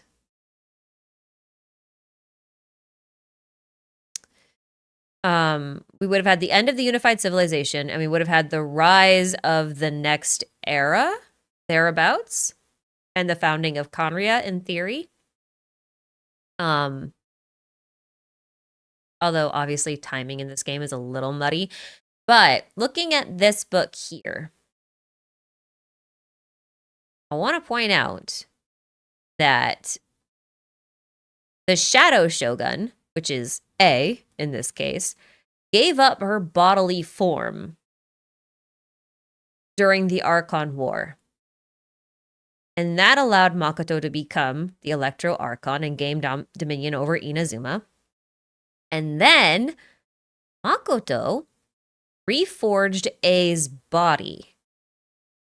Now, this is a book, so you can't take all of it as truth, but all of this stuff is built on like grains of truth. So here's how I'm reading this. And I could be wrong in the way I'm reading it, okay?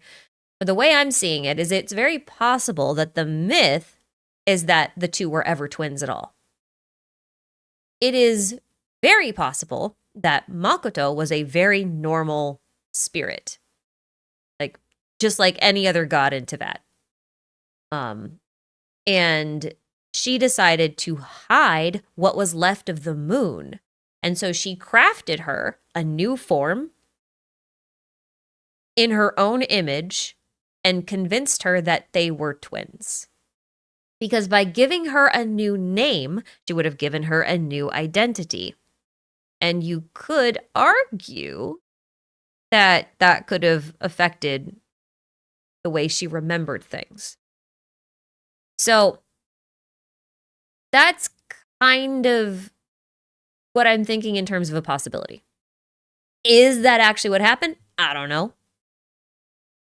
But like timing-wise, it would work out. There are some other things that work in its favor. But I do agree it is a bit of a reach. There is a lot more evidence that you can use to sort of bolster up the idea. But a lot of it's like really circumstantial and kind of difficult to, like, for example, A's symbol is this eye with 3 magatama in it, and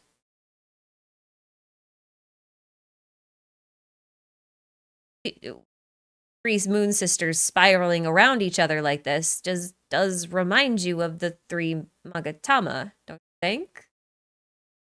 Plus the eternal moon and everything else. What even is Zhongli then? I mean, he could also be a dragon. He might not be a dragon sovereign. He might be a dragon sovereign. Who knows?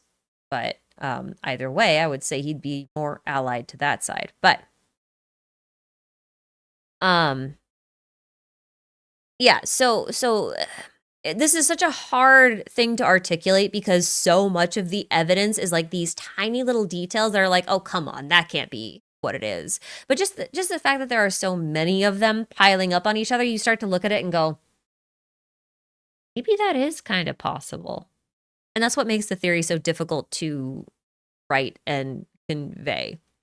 Is why I haven't really done it up until this point, but I found some fun things. So I went into some conspiracy territory in Jade's video I just together. So it should be fun.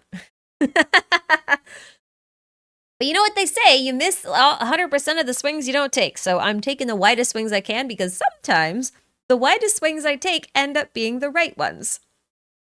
Somehow. And then the ones I think are more plausible are like, no, that's not what's going on at all. It's like, oh, okay. So you want me to act more crazy? Got it. I can do that. We can go full on tinfoil if we need to. Anyway, we'll see what happens. We'll see what happens. But just, you know, keep this in the back of your mind as a possibility. Even if it's a far-fetched one, just keep it in the back of your mind. We're all for crack, all things considered. When will I release the shade video? It is currently with my editor. I want to release it before the new patch comes out. So they have about 4 or 5 days from now to finish editing it. So within that, it should be out this. Is there ever a mention of a Tsukiyomi equivalent in Inazuma lore? I don't know. It's been a hot minute. I have to go look. Anyway, I got really distracted. Sorry. I'm still not done with Seelies. We're gonna come back to them in a minute. We'll come back to them in a minute. Oh, actually, Shadow, thank you for the super. Nicole's wings look like DNA strands to me when they started forming. Yeah, interesting you say that. We're going to talk about Nicole for a minute. Let's talk Nicole. Hello, Nicole.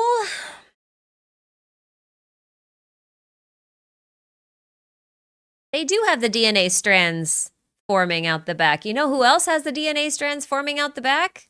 You know who else does? This guy. This guy does. You know what he is? He's a dragon. Guy's full of DNA strands everywhere. Look at him.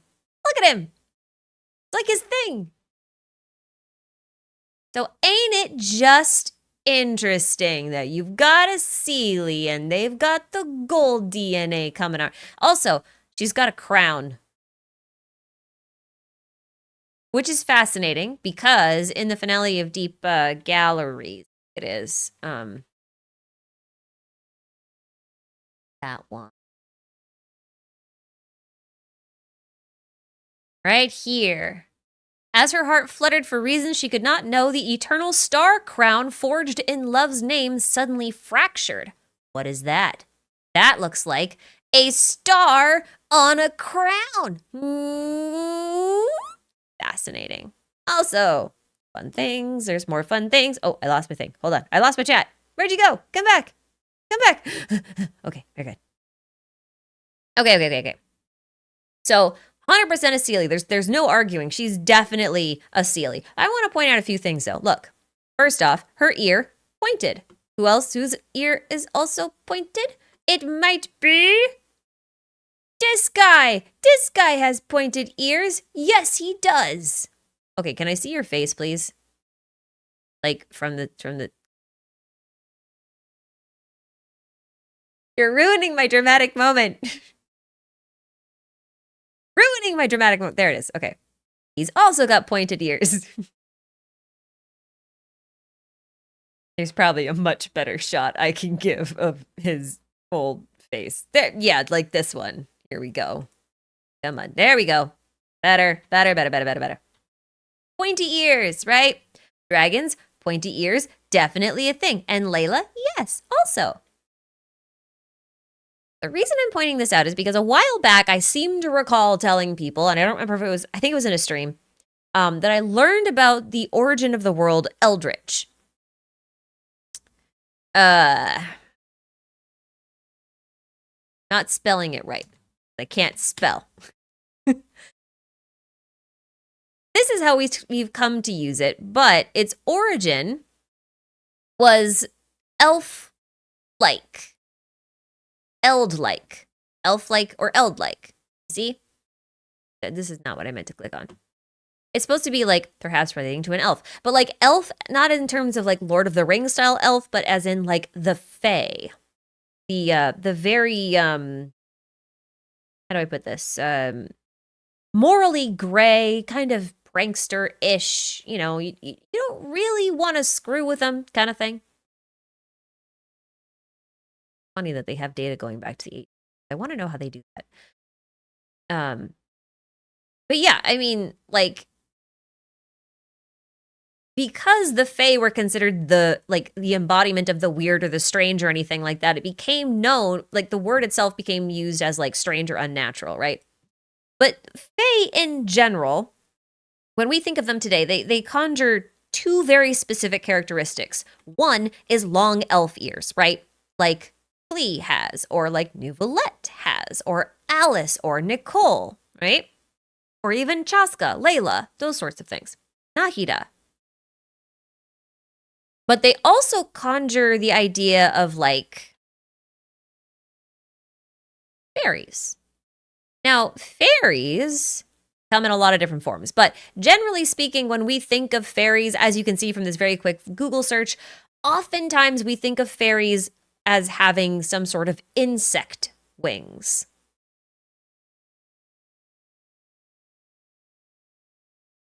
Butterfly, dragonfly, bumblebee, whatever. Okay. Not necessarily a super traditional interpretation, but it is a fairly common one these days, so it's not unusual to see.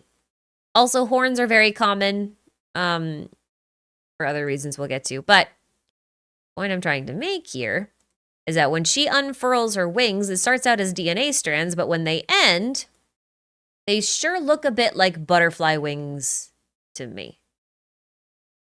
You know what I mean? They do look like butterfly wings to me. They also look like, I gotta pull this here. I didn't, okay, hold on. I don't actually have it up there. Hold on. Why I'm goop. I could just, you know,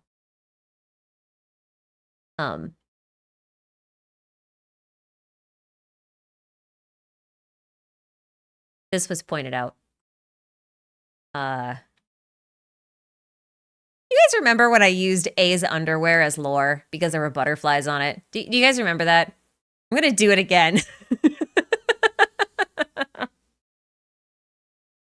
Do you see right here? It is the same shape as friggin' Nicole's wings. It gets brought up like every other week. I know, it's funny. I'm never going to live it down, and I did that to myself. Anyway, I was not the one who noticed this. I just want to point that out. I was not the one caught looking at this. Someone else was, but it was brought to my attention. I find it very funny, and therefore I'm subjecting all of you to the same thing that I went through. Just so you know. Anyway. It's not really his underwear, it's his pants, but whatever. So I find this quite amusing, but I will also point out a couple of things. So we now know that Seelies have pointed ears, which makes them elf-like or eldritch. Also considered eldritch are Lovecraftian abominations. Looking at Nicole, though, we also see three other things that are actually quite important. The first is that she has a 4-pointed pontile mark on her forehead, which makes her quite similar to the Chalk Prince himself. Take a look at this one because he actually has hair that doesn't scare me in this one. Oh, I'll need a better picture of his eyes, though. So Albedo has his pontile mark on his neck. Nicole has a pontile mark on her forehead. Now, we do also know that Wolfie, in the Imaginarium Theater, talks about this myth of the Seelies, and they use boars as like a sort of metaphor for them. And it seems to be a story about Nicole. That is the consensus, basically. And essentially, she lost her physical form. But she was able to sort of maintain her sense of self because of the way that she distributed her, or paid for her so-called crimes. Now, because Rhine-Daughter is now the shade of life, it's very possible that she has created Nicole a brand new body in the same manner that she created Albedo. Hence the glass-blowing pontile mark on the forehead and on the neck. Also, pointing out, star pupils, yes, we'll talk about those. We got to look at a different picture of Albedo here for a second because we need to actually look at his eyes properly. I think this probably. No, I want to look at his eyes in game actually, because that's the better way to. I guess this will. Well, that's actually very small. Very small. And I guess we could do.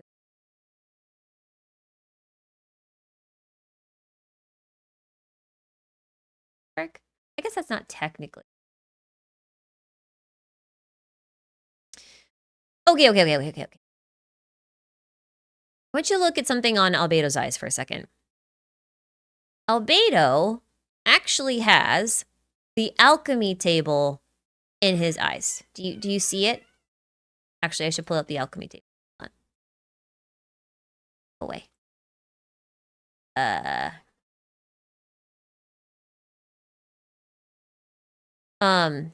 This. Well, more specifically, crafting bench. He has crafting bench eyes because he's got the points, the 1, the 2, the 3 on his outer circle. Yeah, you see it with the little one in the middle. This moon in the center that's being orbited as the pupil. He's got alchemy eyes, which makes sense. He was made with alchemy, right? But he was also made by Rhine-Daughter. And you know who else has the 3 points on their eyes is Nicole with 1, 2, 3. Or an alchemy-style eye. Ooh. And a spiffy. Label crafting bench confirmed. Well, okay. So now we're looking at this from a slightly different perspective. Now if we look at her little star-shaped pupils, right? This isn't something unique to Nicole. Because we now know that at the very least, the first angel... Oh, no, I'm sorry. The Voyager that the first angel met had star-like pupils, which does imply that Nicole has a connection to this Voyager. And technically, so would basically every other Conrian has star-like eyes.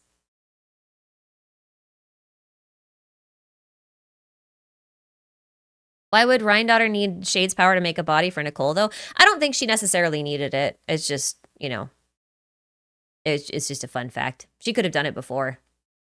Because technically she's not making new life. She's just making a vessel for existing life. Yeah. Anyway, fun fact. Fun fact. Super fun. I liked it. I liked this a lot. Also want to point out, though, her little ear feather thing. It's not identical to Nuvolette's feather, but it does remind me of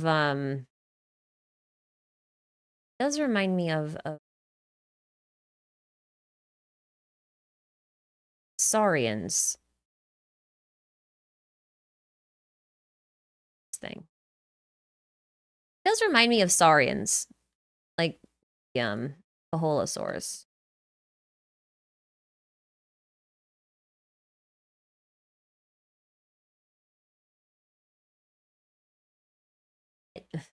Helpful. Like, yeah. It does remind me of the Caholosaurs. Where'd you go? There you are. So many tabs! With the ears. Ears. Just saying, with the spirals and the ears, and I see the Saurians, and the Seelies are the dragons. See? You see? I know you all think I'm crazy. It's fine. I'll be validated eventually. Maybe. Hoyoverse could do something really, really, really funny now that I've said that. Just saying. Anyway, point being, reusing a lot of different symbolism and stuff here. That's mostly what I'm getting at. Mostly what I'm getting at. One idea. They have one idea. A crown just like Paimon? Yeah, I mean, basically. I know I'm crazy, but I'm crazy in a fun way. Sometimes. Crazy in a fun way. At least I'm keeping you entertained. Encrypted Chaos, thank you for the super. So Alice looks as good as I hoped. Anyone else? I do like Alice's design. I was a little worried when they had the that little preview with the Dodocos. I was a little bit worried about that one. But I do like her final design quite a bit. Well, actually, I do still have some reservations about her hat, but we'll see how it actually plays out. I do wish it was an actual hat and not a strange metal halo, but I'm kind of hoping it lights on fire. If it lights on fire, I'll be very happy. We'll see. We'll see. But I am quite pleased with her. She also has 4 pointed star-shaped eyes.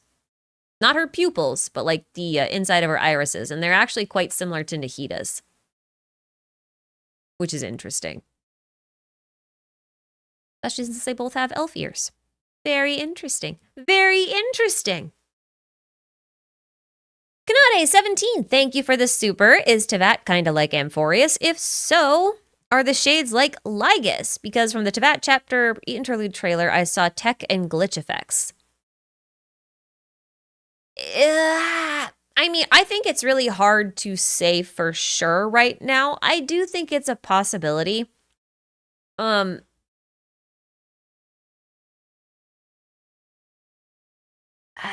This is such a hard thing to articulate because it's like such a big thing. I'll put it this way. I don't think Teyvat is a giant scepter simulation put into the sky by Rupert II. Okay, I don't think that.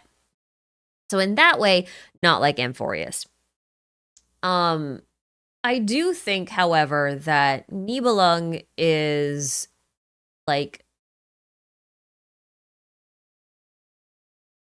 he's sort of responsible for the building blocks of the world, so to speak. And I think a lot of his powers manifest as blocks or cubes, or at least did initially. And I think that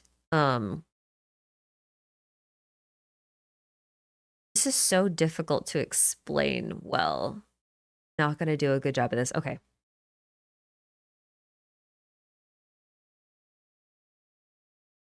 I'm gathering my thoughts to see if I can actually articulate this well. Hold on. Buffering 10% complete. Think of it this way. If Nibelung was born alongside the world, then he's kind of like the deity that runs the world in a lot of ways. And if he's a dragon, then that makes him kind of similar to a leviathan. A leviathan is a bit like a whale, and whales are perfect for making up ecosystems. Those ecosystems are usually found in dead whales.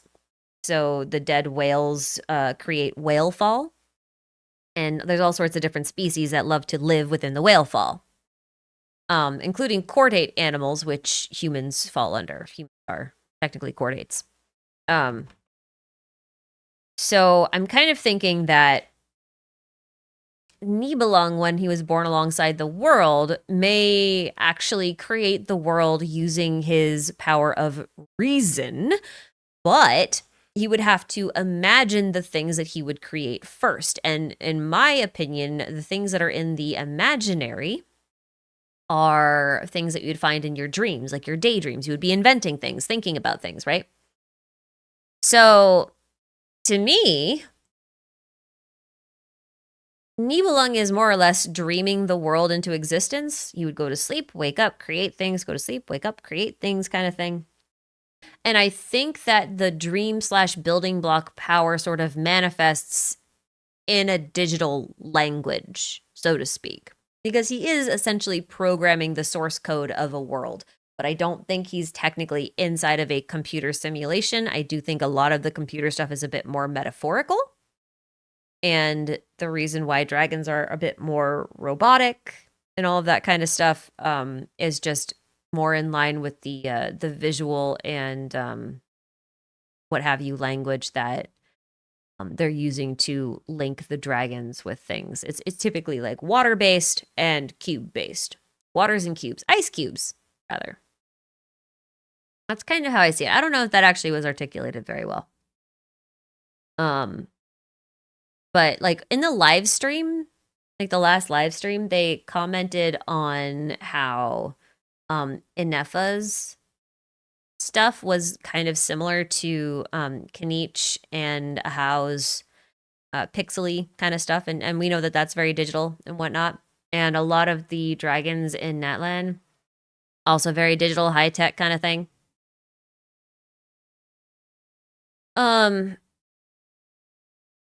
So I don't necessarily think it's a simulation. I think it's just that the way they create the world is done so through a more digital-esque language, because it's like they're trying to promote the idea that you're programming a world. Does that make sense? I don't know how else to really describe it without like sitting down and trying to like write out something more articulate. Have I seen the old mural in Inazuma that looks like it's depicting the Moon Sisters? Yes, I have. I have indeed.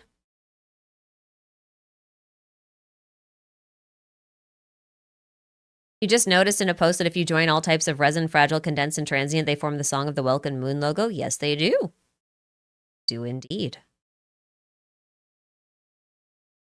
Do I think Alice is related to Istaroth? Their metal hat halo things are quite similar. I'm not entirely sure.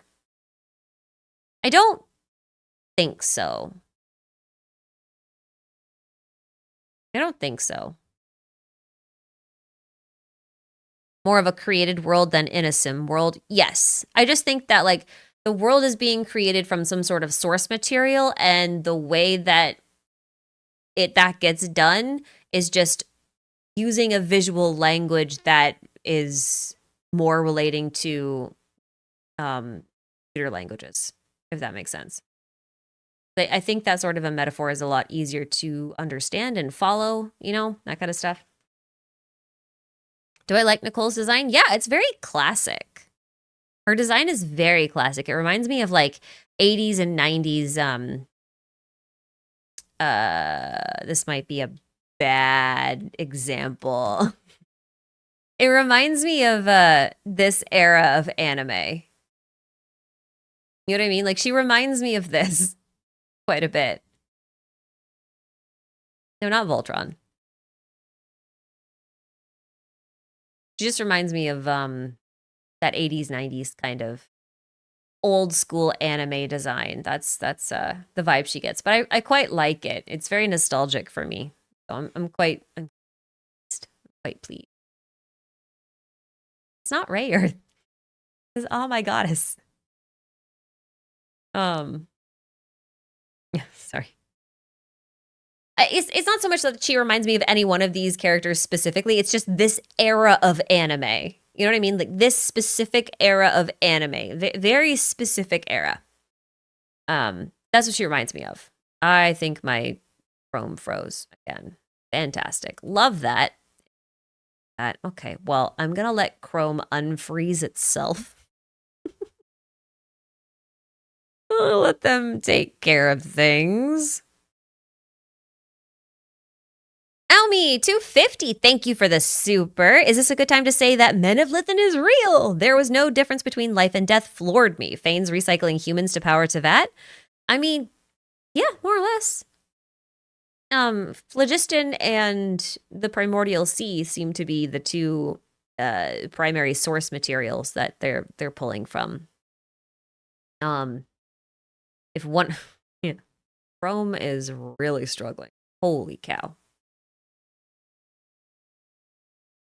I don't know if you just saw that. The whole screen just changed. That was lovely, absolutely lovely. Okay, but yeah, no, Men of Lithen is real. Like you melt down into like a memory or knowledge goo, and then you're made into something else. And I think I've made a video about this before, where it's where I was talking about how the Primordial Sea is very similar to Star Rail's Memoria in a lot of ways. I'm actually kind of interested to see if Star Rail ever comes up with its own phlogiston equivalent. Like I know that phlogiston technically exists in the game as like a collectible, but I'm wondering if they'll create a substance to like parallel Memoria. Wondering if they'll do that. Very interesting if they. But yeah, no, Men of Lithen is real. Very real. Dragons are liquid, just like the dinosaurs turned into oil. Same thing. Totally same thing. It's not really the same thing. Big theory you've seen is that Memoria is somehow tied to the Sea of Quanta. I would say that Memoria just is the Sea of Quanta at this point. I think the Sea of Quanta is just how the galaxy of Honkai Impact 3rd thinks of Memoria. In the same way that, you know, they conceptualize eons differently or emanators differently, you know. I think of it that way. That's what makes sense to me. What? Sound, I wasn't for it.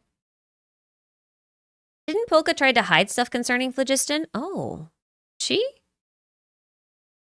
I don't remember. It's very possible that she did. I know, like, the history of Phlogiston was in Star Rail was, like, kind of screwed with, but I don't remember it being Polka. I could totally be wrong on that because I don't remember it at all.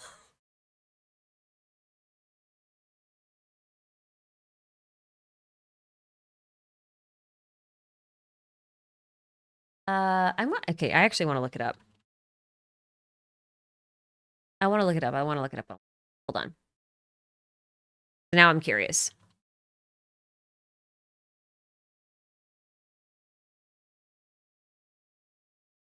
Oh, yeah. Particles that form the flame. Genius Society number 2 proved its existence, but number 3, disproved it. Then number 7 overthrew number 3's conclusion and proved it again before Polka Kakamon killed him. Well, that's not suspicious at all. Not suspicious at all. Well then. What do I do with this information? I'll think of something. Because that is actually very interesting given recent events. Let's get back on topic. Before I get real... Whoa, look how bad I broke the Welkin Moon event. Look how bad I broke this. Okay, actually, I will be right back. I'm gonna just turn on the God Limit teaser for you guys for a second. And I'll be right back. Levi is asking for attention. I gotta give him something real quick. Hold on. Well, it'd be nice if this would actually load so that you guys aren't watching a blank. There it goes. There it goes. Okay, right back.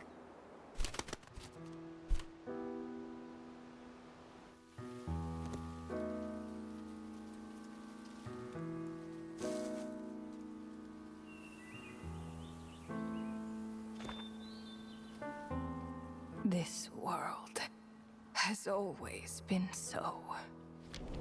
Life abides no reason, for none are born by their own consent. Death abides no reason, for it cannot be defied, even by those who see it coming. Time abides no reason, for it deprives us all equally, yet brooks not a second to be reclaimed. Space abides no reason. I have returned! Muted you shall be. Okay. Why are we now talking about gay gods? Dionysus in the chat, anybody?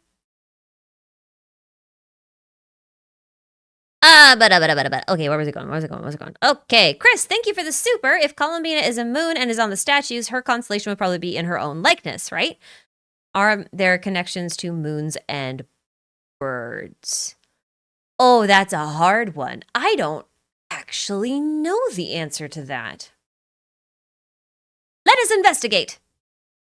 That's what this is for. We shall... Why don't they abide reason when reason is supposed to be their boss? I know, right? Isn't that weird? Folklore, birds, moon. Oh. Yes. Hindu mythology, partridge. Feeds on beams of the moons. Here's a giant dragon-like bird in Filipino mythology. I can see what's considered a moon because it can cover or swallow the sun. Okay, I mean, yeah. I would assume there's some. I'm going to look specifically for dove.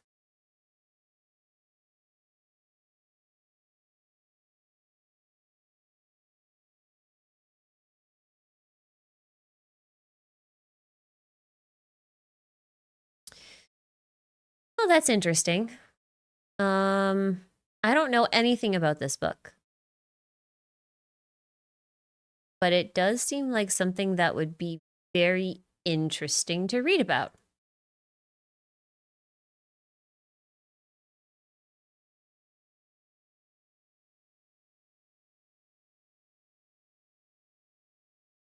Huh. That's kind of cool. It has like a Torah reference, calling the dove book, because in Judaism, the soul is represented by a dove. So that would be kind of fitting for this to then be a dove book. Makes sense. Jonah the prophet, whose very name means. This is how we begin a little deep dive. We go to these places that look kind of sketchy, we find something, and then we dig deeper. There is no moon association on this page. Fun. Excellent. Love that. There's no moon on this one either. I'm going to assume not that many. But I will... The thing is like...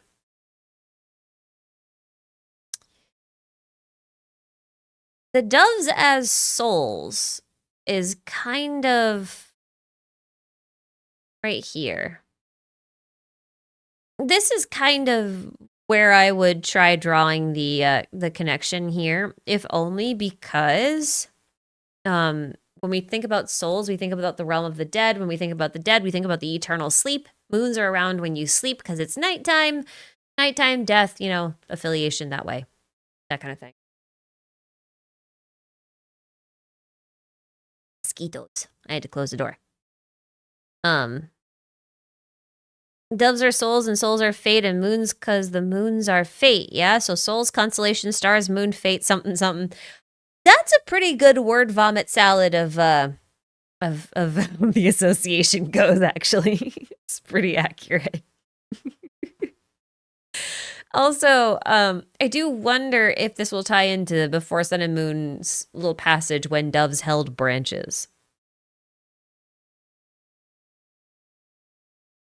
I know that's supposed to be a Noah's Ark reference, but Hoyoverse loves giving things double meanings, so you never know. But according to the Fatui constellation wheel, Colombina's constellation should be a crying dove. There are only 2 people on the constellation wheel who have their own image as their constellation. One of them is Wanderer, and the other one, in theory, should be Marionette. So we'll see. We'll see. You know, now that you bring that up, though, that is a very good point. Because even if she's made it in the image of a moon or the remnants of the moon, that means if she becomes playable, she probably won't succeed in becoming the moon, because if she did, she'd have a very different constellation. So either Hoyoverse is going to have to prove to us that constellations can change more than just a tiny bit, like they did with Wanderer, or she will not succeed in actually becoming the moon.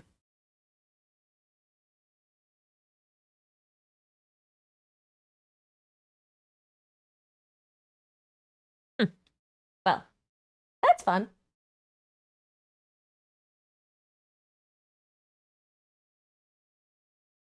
Do I think Sindrona will be playable? She doesn't seem playable.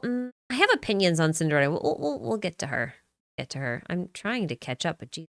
Do I have to turn off supers? You guys are being ridiculous. There's so many in here. Either I'm behind or you guys are ridiculous. It's one of the two. Or it could be both.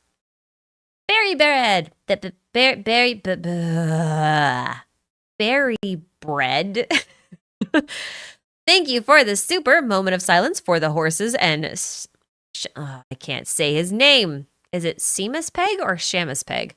Don't know. I don't know where he went. I wonder if he died. If you guys don't know, that should be Barbara and Jean's dad. But yeah, also, still no horses. Very curious. Maybe it'll be like Breath of the Wild, where you can't ride horses, but you can ride the deer. Wouldn't that be interesting? Spencer Dario, thank you for the super. Alice may not be Rhine daughter, but boy, did Clee's father strike gold. Okay, but what if Clee's dad is Rhine daughter? And like one day for Alice's birthday, Rhine was like, hey, what do you want for a present? And Alice was like, I want a child. And Rhine was like, okay. And then she just alchemy whipped her up one. You know that's a valid thing that could very well happen, right? That could be a real thing. That's a real possibility. Anyway. Thoughts on the theory of Varca being Clee's father?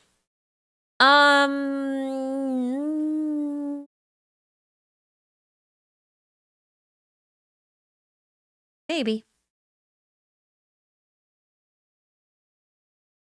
If this wasn't a live service game, I would say yes, that seems very likely.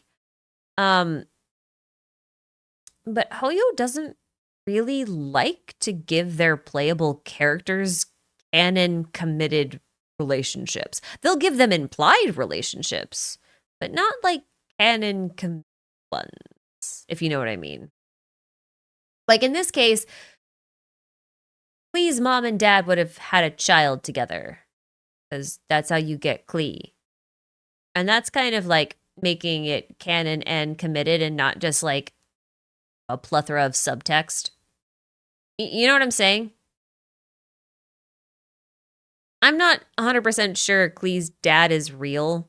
It could be a lie fabricated. There's no indication other than one line of Klee's that he even exists. So for all we know, Alice could have just made him up.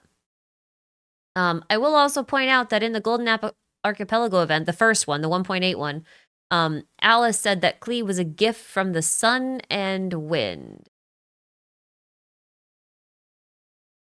So, no father mentioned. Anyway, we'll see. What about Siegfried? Again, Siegfried is not playable. Also, Honkai Impact is a slightly different game in that it is a very narrow cast, a very small cast, and they give them battle suits instead. You're not trying to sell each individual character so much because, like, you develop relationships with these characters over time because there aren't that many of them.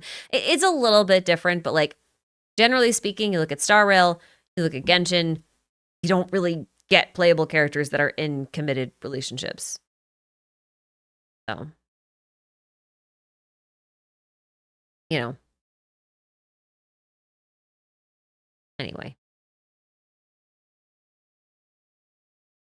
We'll see, we'll see, we'll see. We'll see. You know, it is also possible that Klee is Alice.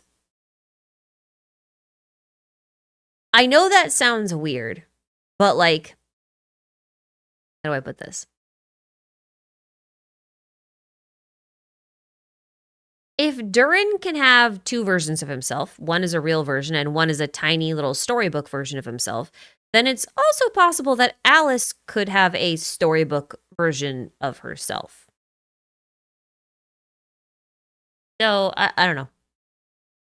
It's a very far-fetched possibility, but it's a possibility, so I'll mention it.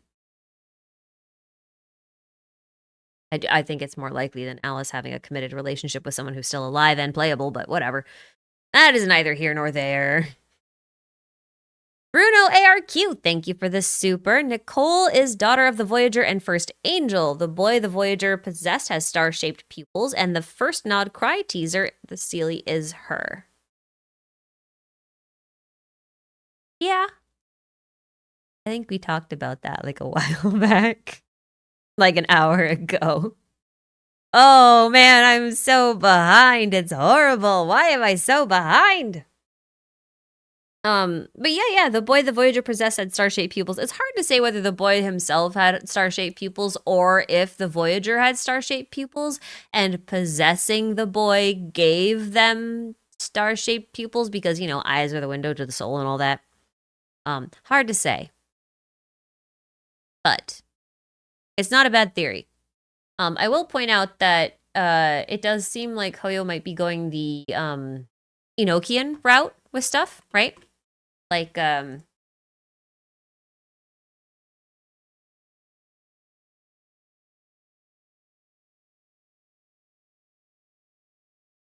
just go straight for Enoch. Yeah, so the Book of Enoch is a Gnostic text, which basically tells of the origin of the Nephilim. It basically says that there were angels who decided that they wanted to copulate with humans, and then they were called the Watchers, and so they did that, and then all of them gave birth to like a race of half human, half angel hybrids. And hold on. Just so happens in this book of witches, we have a mention of the Nephilim, which does say that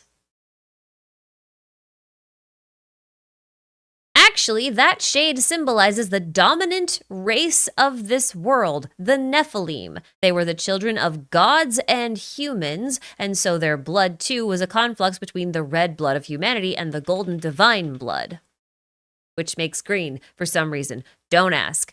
The point here that I was trying to make is that this is very Enoch, because the gods in this case would be the angels or the Seelies. And, you know, if you look at like that whole thing about how Seelies were forbidden to love, and then the Voyager and the first angel kind of fell in love because it got rid of this crown here, right? It's not a love inscribed by law. Freedom of the skies would never permit, that kind of stuff. So the crown forged in love's name suddenly fractured, that kind of stuff. They've made a vow beneath a silver tree. So this is like their marriage kind of thing. So like the way I see it, this is very Enoch. Very Enoch. God wasn't very happy about the Nephilim either, and tried to kill them all. So whether or not he succeeded, knows. It's debatable. Depends on the text. Depends on the interpretation.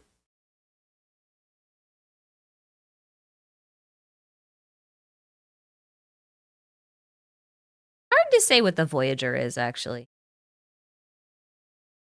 Colombina is the dove at their marriage. I mean, in a chemical marriage, she would be the child, technically.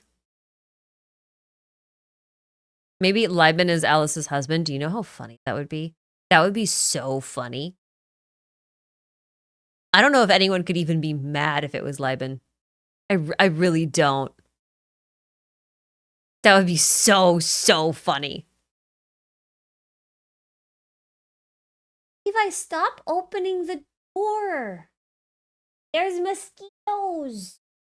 I'm gonna get eaten alive. They're like tiny vampires. Except they don't need permission to enter. Come in.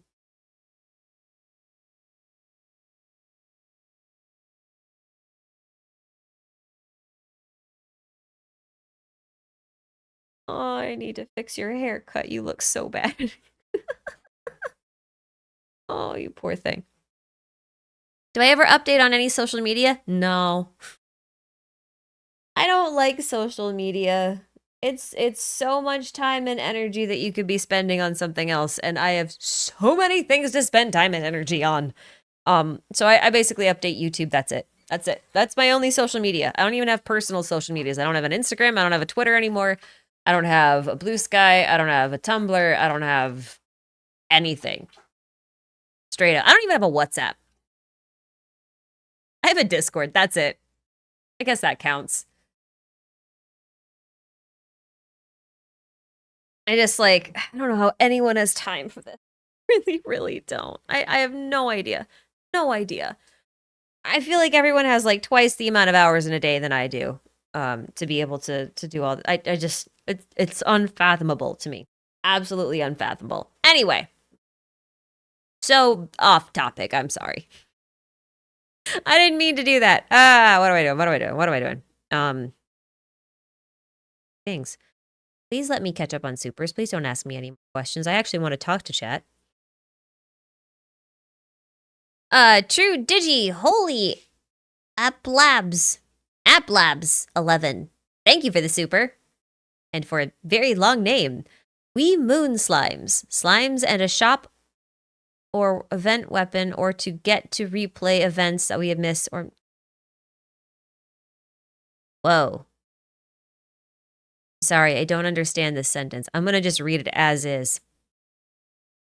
We Moon Slimes, slimes and a shop or event weapon, or to get to replay events that we have missed or need to play. Are you talking about, like, being able to get, like, the treasure-seeking Seelies from, like, a shop? Stuff? Not sure if there's a question or if it's just a quest. I can't make that a thing. I'm sorry. I'll try. Is Alice Black Swan? I don't think so. I don't think so.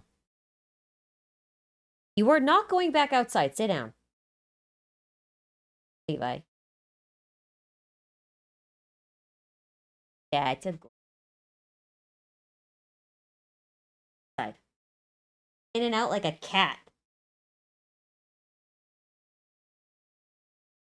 Charles Guba, thank you for the super.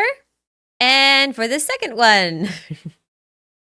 Right after it. That actually has a question in it. I'm gonna guess you sent the first one accidentally. But thank you very much. Completely unrelated. Listen, we are not going in order. This was probably related at the time, or maybe it's related now. It's impossible to say. I'm so far behind. Have you seen the new lore about the Scions of Permanence? The new HI3 chapter introduced the character Naharalab. I don't actually know how to say her name. A Scion of the Permanence, which is odd because the timeline doesn't add up. I'm not sure about the Honkai Impact timeline, so I cannot comment on it, but for the sake of all the people who have no idea what's going on, this also the darkest skinned character I think Hoyoverse has ever released. Just saying. This is Narha.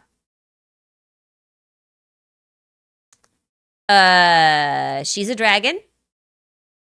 Or at least a Scion of the Permanence. If you don't play Star Rail, the Permanence is essentially an Eon or like an almighty god that is a dragon. And Olive Long, that's the name of the Eon. Olive Long's Scions are draconic. So here she is. So her appearance in Honkai Impact 3rd, finally, not really finally, but really solidified the fact that Star Rail and Honkai Impact are in the same universe and can directly interact with each other.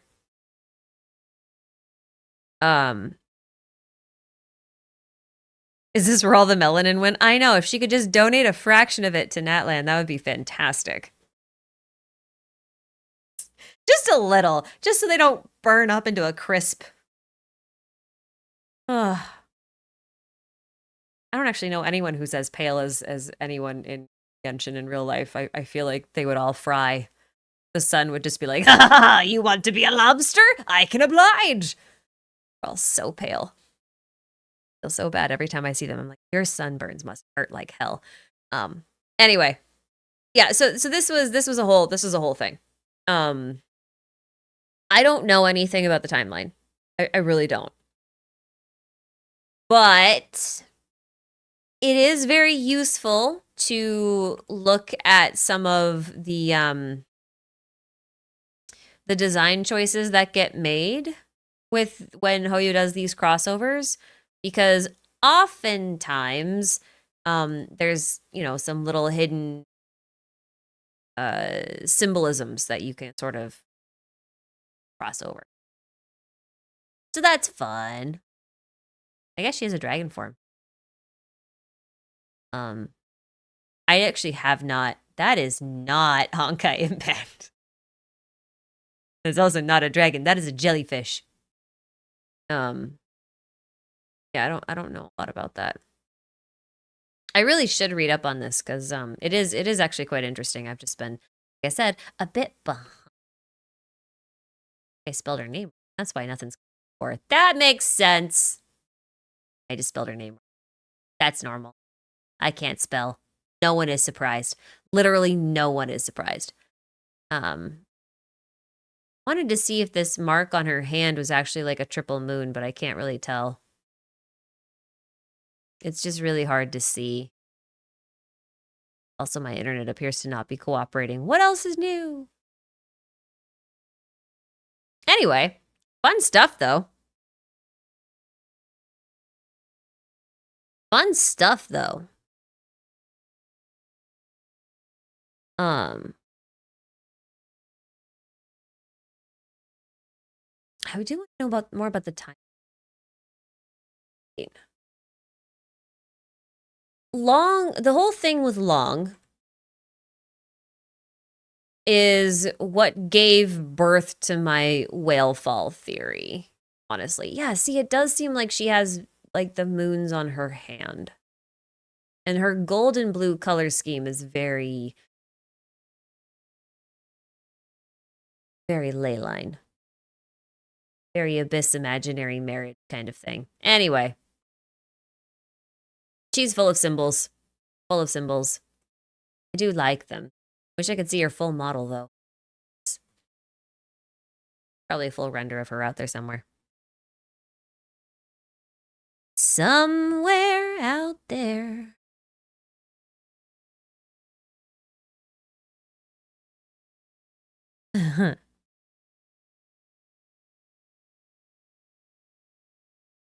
The white flower stuff on her arm reminds you of Colombina. Oh, yeah, it kind of does. Where is the... Yeah, because of the crossing stuff. Crosses. You know, okay, so something interesting, right? This is completely off topic. It's just a random observation. So, you know how this, like, armband stuff and, like, a lot of the design elements of Colombina's dress appears to reference Arlecchino's best friend, Claire V? I've been wondering if they're actually gonna, like, play off that a little bit. Just a little bit. And, like, if Arlecchino is considered an angel of the moon, then Colombina is, like, a, you know, an embodiment of the moon. And in that case, it, like, kind of makes a little bit more sense, like, the relationship between the two, potentially. Because, like, I don't know if you guys know much about the Media dell'Arte, but, Colombina and Arlecchino usually had a very close relationship. Yeah. Columbine was sometimes chased after by Harlequin, also known as Arlecchino, or was very close friends with him. Also, Columbine used to, you know, trick or seduce Harlequin, that kind of stuff. So, like, from that perspective, I just think it's very interesting that she has some design elements from Claire V. And you could have, like, a moon angel relationship sort of thing going on there. I just think it's I just think it's a sort of thing. I think it's a cool mix of stuff.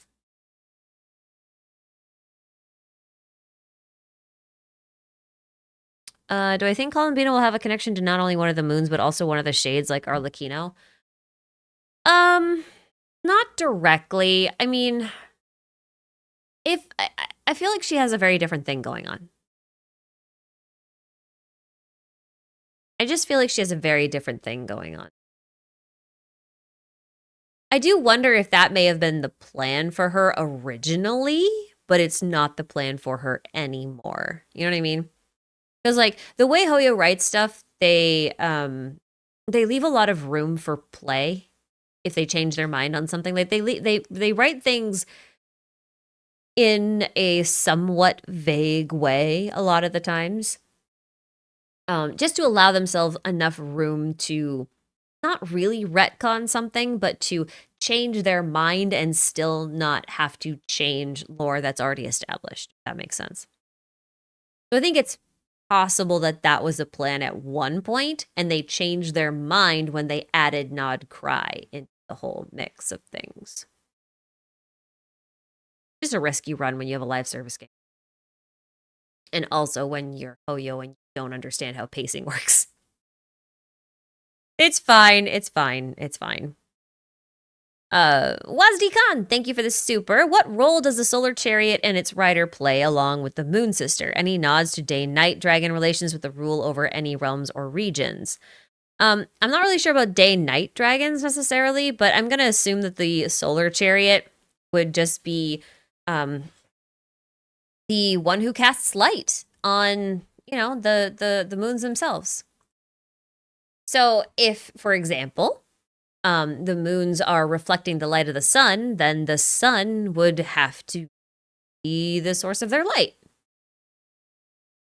And if the dragon Nibelung made the moons, then they should, in theory, be reflecting his light. I also think that's pretty relevant.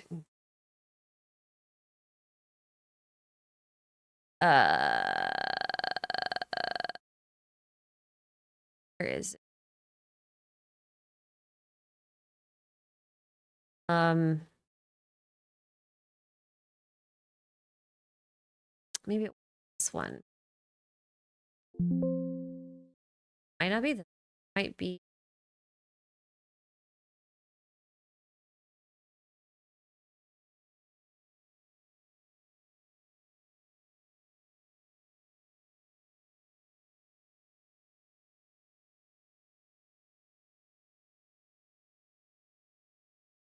There. It might be in the Azure one.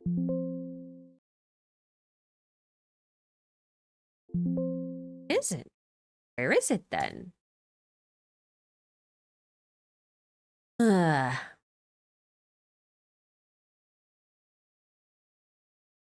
different. I really thought it was in this one. This one. Whole thing again, just to find the thing. Oh, soft white radiance of the sky. Okay. They're just using different words. So the bones of the earth had been bound beneath the fourfold shackles, and the soft white radiance of the sky had been split into 7 immutable hues. So, yeah, this right here is kind of where I'm thinking about the solar chariot and the sun. Because the Moon Sisters drove lunar chariots. So the way I see it, if the bones of the earth had been bound beneath fourfold shackles, then that's basically Nibelung being the bones of the earth, bound beneath fourfold shackles. Oh, for Greg's sake. Not do that, fandom. That'd be fantastic. The fourfold shackles, which should be the shades, right?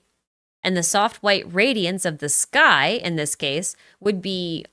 The wiki is saying the light realm, which I kind of agree with, but I also kind of don't. I would say the soft white radiance would actually be Nibelung himself as a light dragon, because all dragons, in theory, came from the light realm anyway. So if the dragons initially came from the light realm, then the first one, aka Nibelung, would have been like the embodiment of light, which would have made him the initial sun. You know what I'm saying? And then that radiance of the sky had been split into 7 immutable hues, so then that would have been split into the colors, the rainbow kind of thing that's made of light. That's kind of where I'm thinking about it.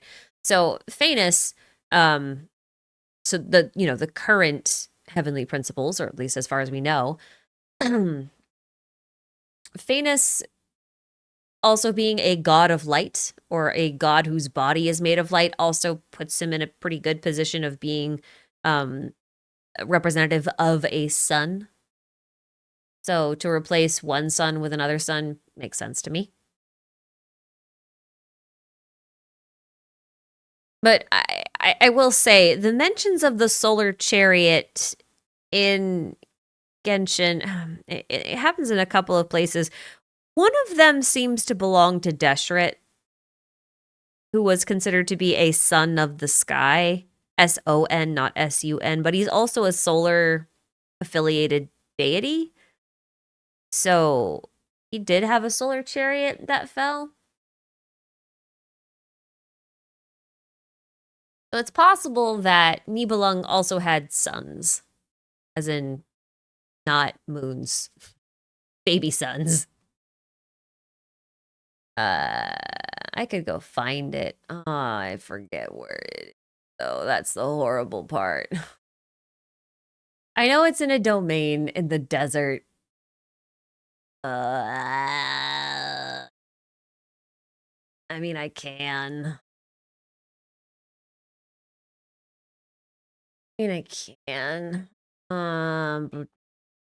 Style desert.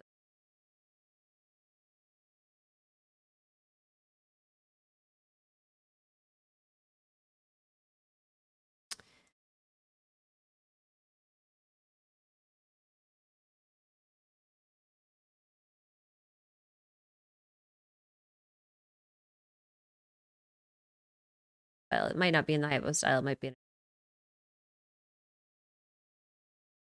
Oh, I broke Chrome again. Chrome said no. Chrome said no. Just for the record, Zhongli should have theoretically had a solar chariot as well, if we assume that Deshret having one is like a thing. So we'll see how that plays out. Oh my god. Chrome, please cooperate with me. What's going on, buddy? What's going on? I can't click it. Use up my Chrome limit. Yeah, it seems like it. Oh, never. Right. We were going to talk about her. I still haven't talked about everything I want to talk about. I'm tired. Memory overload with so many. There's barely any tabs open. Opera can handle this many tabs and like 3x that with no problems. They run on Chromium. They both run on Chrome. Like, what is the problem here? Come on, Chrome. You are a multi-billion-dollar company. This is unacceptable. Jesus. Okay, I completely lost my place because of this thing. Okay. I'm back here. I don't remember where it is, but I'm gonna find it. I'm gonna find it because I need.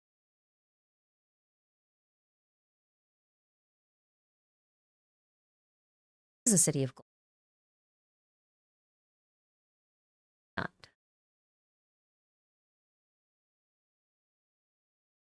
This one. Not this one. Not in here.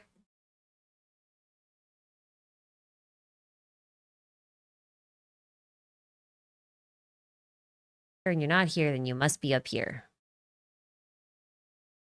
Storm.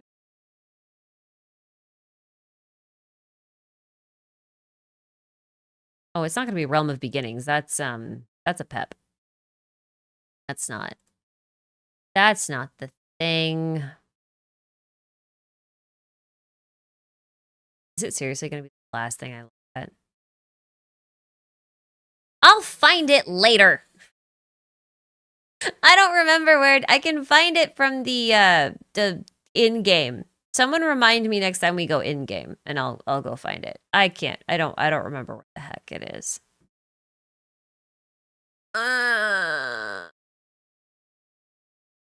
You're somewhere. I know you're here somewhere. Altar of Mirages?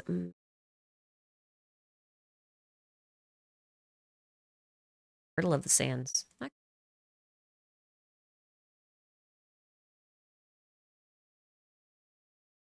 That could be... Oh, yeah, it is! Right here! There you go. The Lord of the Blazing Sun used to set out from here on his chariot to drive away all the evil spirits wandering among the grim mountains. There you go. There you go. Blazing Sun, chariot, solar chariot. Love it. Fantastic. I found it.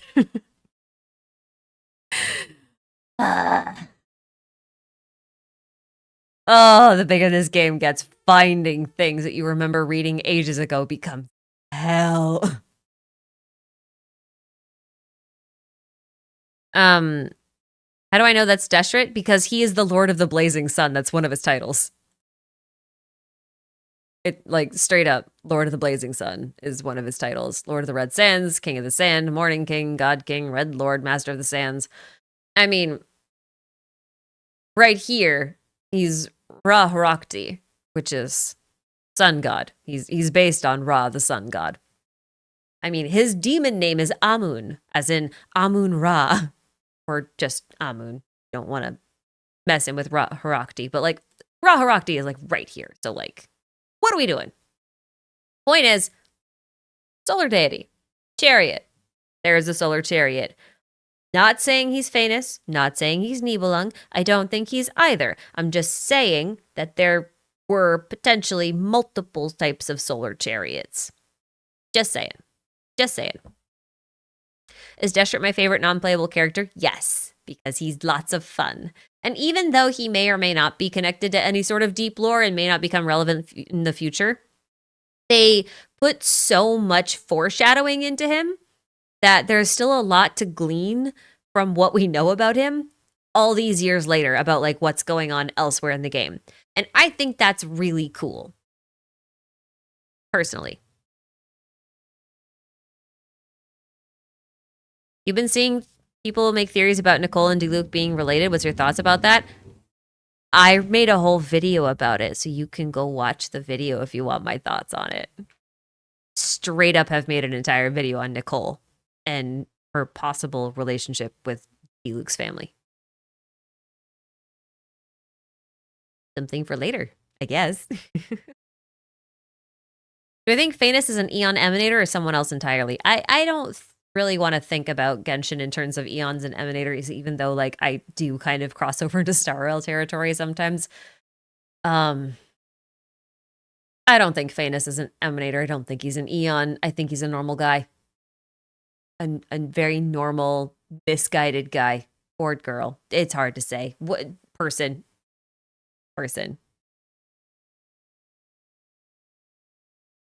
Destrid is another Kevin. He's not really Kevin.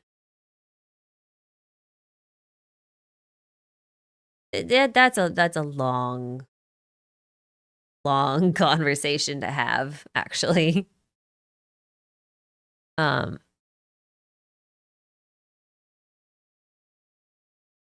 Since Colombina got a statue, does that mean that Celestia acknowledges Nod Krai's autonomy and worship of the Frost Moon? I'm not convinced that Celestia has control over the statues.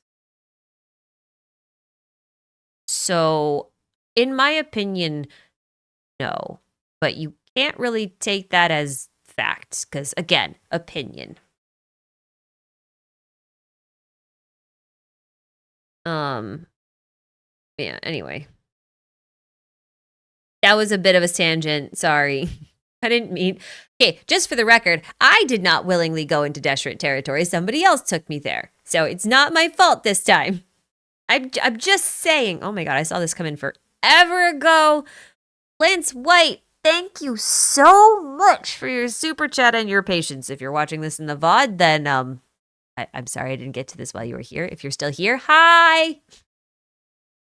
Let me know how long it's been since you sent this. What do you think about the idea that all four shades kind of look like Kiana? White hair, yellow eyes, except Nefarious because of the whole Rhine daughter devouring thing, although she did have white hair in the story of the old lady. Rather than say they all look like Kiana's, I will argue that they all look like Kaslana's. Or, I mean, they also look like Skariak. Oh, I can't say her name. Skarik? I'm not gonna. Oh, that is not.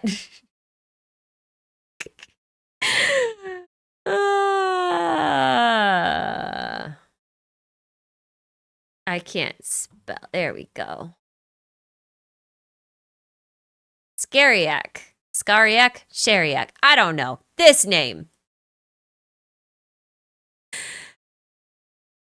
They look a bit like both to me, honestly.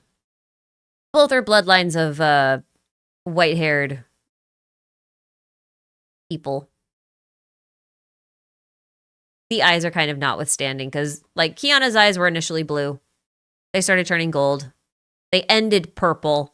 So I'm not 100% sure that you can really say that they all look like Kiana. Because again, look at her here. Her eyes are purple and pink. Her eyes change depending on what Hersher form she has. So like, you know.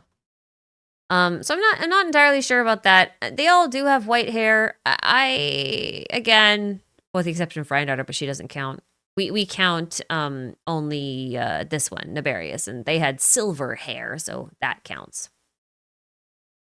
We had silver hair, we had more silvery white hair, and then we had blonde hair, not even white, but blonde, and then we had whitish blonde here too, although her hair ended up being very white anyway. So silvery white, whatever.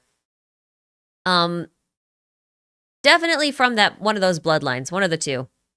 It does lend more credence to the idea that Phanes is supposed to be a Kevin. And again, I'm using a Kevin as a way to say that I'm using him as an archetype and not an, you know, like a literal self-insert. Not self-insert, but, you know, like an XP. Not that. It's like I'm talking about it in terms of archetypes here. Yeah.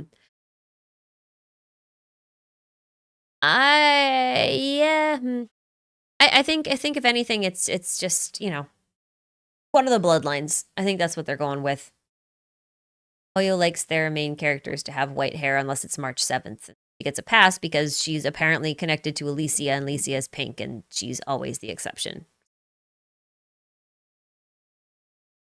That's that. I don't think they all look like Kiana though. I actually only think Asmodee looks like Kiana. The rest of them, I feel like I think Istaroth looks like Robin. No? I don't know who I think Renova looks like, but Istaroth specifically looks like Robin to me. Doesn't look much like in any of her iterations. And neither does Renova, really. Bangs-wise, maybe.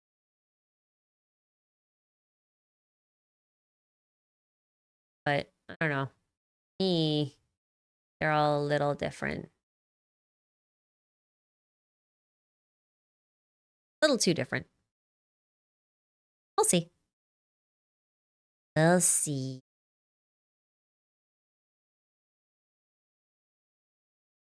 Walnut, thank you for the super. These $5 are for your editors. They sound like they need it. I will pass that $5 along to them. Thank you very much. They will need it. They're about to get very, very, very busy.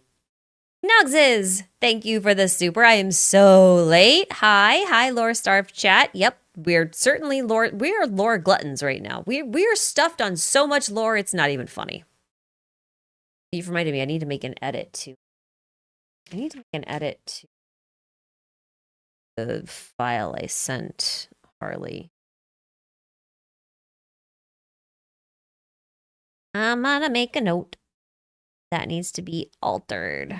That's not good. That got scrapped and I forgot I didn't remove it. I'll move it. Saturn Leaf, thank you for the super chat and apologies for taking so long to get to it. I think the different kinds of pointed ears mean different things, as in Layla's, Clee's, and Alice's are different from Nicole's and Nouvelette's. They are. Yes, that is true. That is true. Like, the Frostmoon Scions have the longer ears, or at least one of them does. And interestingly, she can turn into a deer. What? Headphones came off my head. Where'd it go? This one. She just straight up turned, like, she's got the long ears, just like Chaska or Layla or Clee or Alice. And she's still moon affiliated, and she has horns like a dragon, even though in this case she is more like a deer. But I will point out a couple of things. First off, deer in Norse mythology, a couple of them possess the names of, like, Daneslif or Durin, if I remember correctly. Yeah, Dane, Dvalin, Durin, and Dropnir. These are 4 stags or harts, which are male red deer, which, you know, are around the world tree. So the fact that Dane and Dvalin and these are also not just deer, but also dwarves and share names with dragons, like this one here, you can kind of start to think of these deer as perhaps another kind of dragon, if only because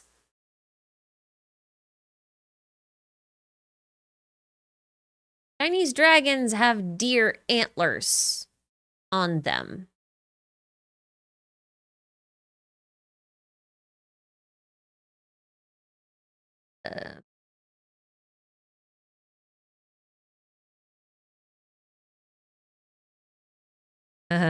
This was fun when I was reciting this. Sometimes they can have the horns of an ox, sometimes they can have the horns of a deer. It varies quite a bit. Sometimes they can have no horns, have small ones, long ones. All that kind of stuff. But yeah, like oftentimes they have these like pronged horns like a deer. Like oxes don't have those. Only her lower half turns into a deer. Yeah, she's like a weird deer centaur. Like, right? Like, here's her lower half that becomes a deer, and then the rest of her is like this. But even that is a very curious thing. That's a very curious ability to have.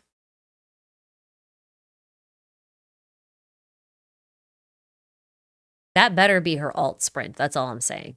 That better be her alt sprint.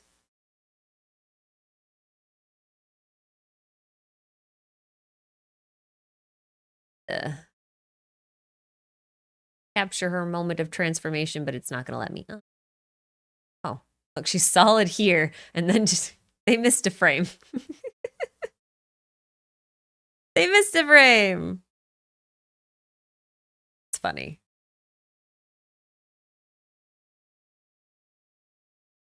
Point being that this Nod Krai character, who has horns, I don't know if these are ceremonial horns or real horns. I can't really tell. But she doesn't actually have pointy ears. So there has to be some kind of difference. You know what I mean? You know what I'm saying? You know what I'm saying? But like I said earlier, the whole thing about the pointed ears is that they're elf-like. They are of the Fae.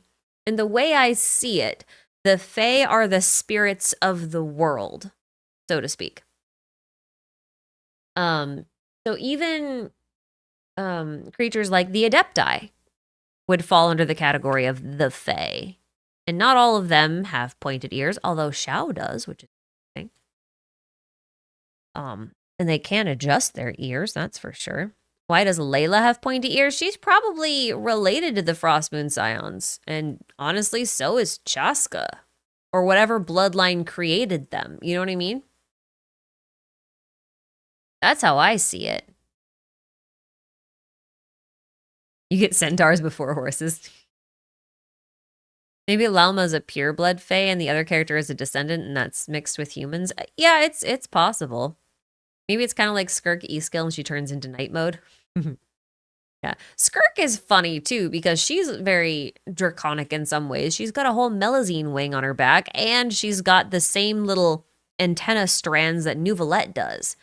Seriously, this was why I was bringing up the Eldritch thing, okay? The reason I was bringing up the Eldritch thing is because Skirk's planet, like the people of her planet were known for having abyssal compatibility, like they could manipulate the abyss to some degree. And if you associate like the Melusine-ish features with the abyss stuff, so like having more of that aquatic those inhuman traits, it is fascinating that she ends up having a Melusine wing and antenna that are similar to Nuvolette's because the Melusines were born of an abyssal dragon, right? So even by that standard, the characteristics of the Fae vary quite a bit. I guess that's what I'm saying. Oh, does Xiao not have pointy ears? I think I'm just thinking of his hair. The way his hair covers his ears makes them look pointy. I don't actually look a lot of fan. I think the way his hair color covers. Yeah, this is what I'm thinking of. I'm thinking of this. Where his hair covers his ear and it just makes it look pointy. Oh yeah, Ito has horns and ears and pointy ears. That is true. That is true. I was thinking about that. It's okay. It happens. But see, that's why you fact check. That is why you fact check. Always, always, always. All right, he's got... Surprising. Anyway, the point I was trying to make is that, like, the Adepti, for example, and all of the similar Xian-style entities to that, they all manifested directly from the elements, which makes them spiritual in a lot of ways. Right? They become spirits. They become nature-ish spirits, if you will. So I'm not opposed to the idea of calling them fae or thinking of them in terms of fae. Also, when we think of the abyss, we usually think of eldritch abominations, you know, and the fact that we have like Melusines and Skirk and stuff like that, and the draconic associations there, does make me associate eldritch, as in the abyss, with some draconic fae-like qualities. That makes sense. Anyway. ABFC, always be fact-checking. I mean, yeah. For real. Definitely. Definitely. You know what element? She have a... She has one of Colombina's flowers on her, though. Or at least one of the flowers that Colombina standing in a field of, because they have the moons.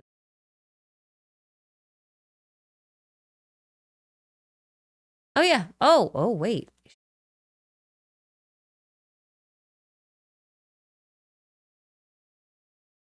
That is green. Girl might... Yeah, girl's dendro. Look at that. I thought she'd be cryo. But that is green. Huh.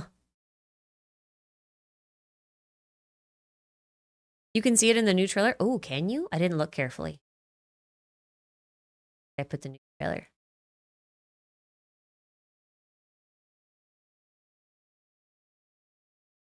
See here. Better. She has silver blood too, which is also different.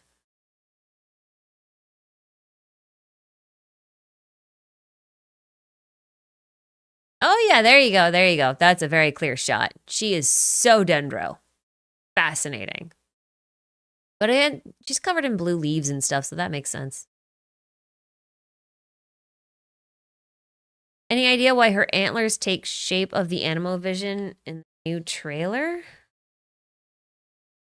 I didn't notice that they did.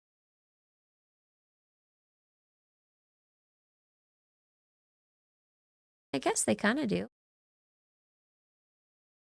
You're talking about this, right? Oh, they grow. You're right. Looks like she's performing some kind of ritual. I didn't even notice her antlers grew. That's pretty cool. I like that. It's just Homa. Yeah, exactly. It's just Homa. She's offering up blood rituals. Everything's Homa, guys. Everything's Homa. The moment they put the Homa wings behind Renova, we knew it was over. They acknowledged us. The Homa conspiracy is over. We know it. We know what's going on. We know everything. It all makes sense now. It all makes sense now. Yeah, I know you can use comma and period to jump back and forth by a single frame. I've done it a few times. It's just that I was doing, you know, large chunks here. I was jumping back and forth between. I didn't just want to look at individual frames. I wanted to look at the actual growth of her antlers. It is interesting though, look, because like the jewelry also comes down with her antler growth. I don't know if that's jewelry or just like drops. It looks like jewelry. Very cool. Like it. Very cool. Irminsul is a silver tree. Maybe the silver blood is related, especially with dendro. Interesting. I'd be very curious to find out if other pointy-eared characters had silver blood. Ring.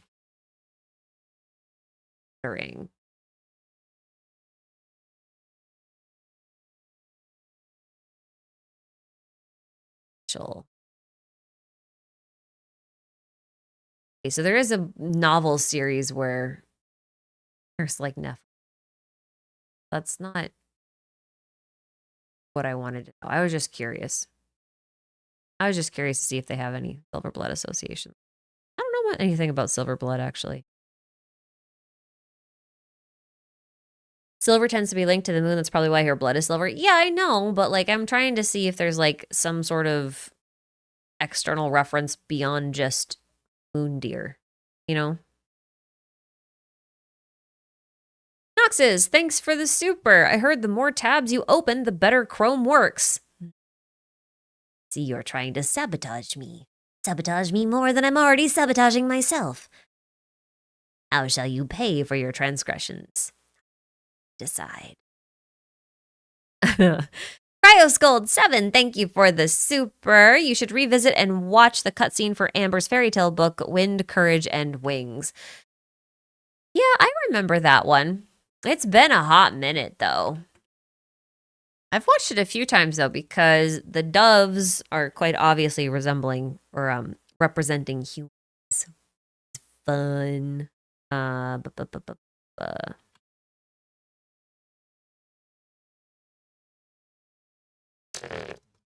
Useless.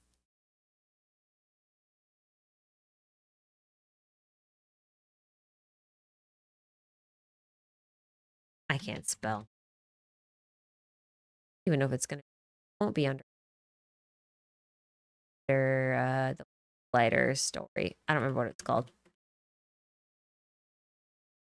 You just have to go to videos and scroll all. Oh, also just okay. Remember when they uploaded all their music individually? Time ago.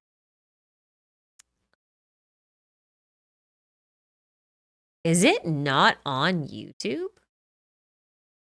It might not be on YouTube. Huh. Like it's on YouTube.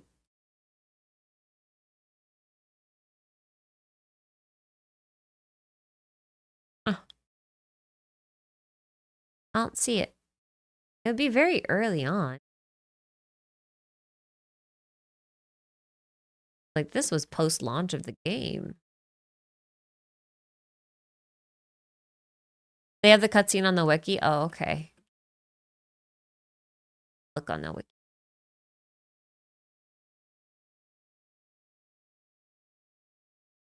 Place.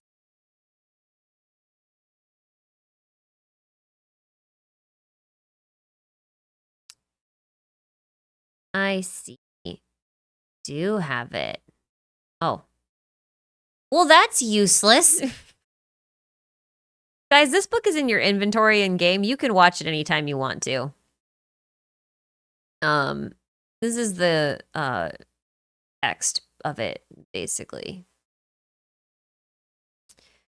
This was it's just an allegory of trying to fly for themselves for the first time, or at least humans trying to operate outside of the purview of a god. It's like in Simulonga where the tracks of fate were supposed to be returned to the people of Constellation Metropole.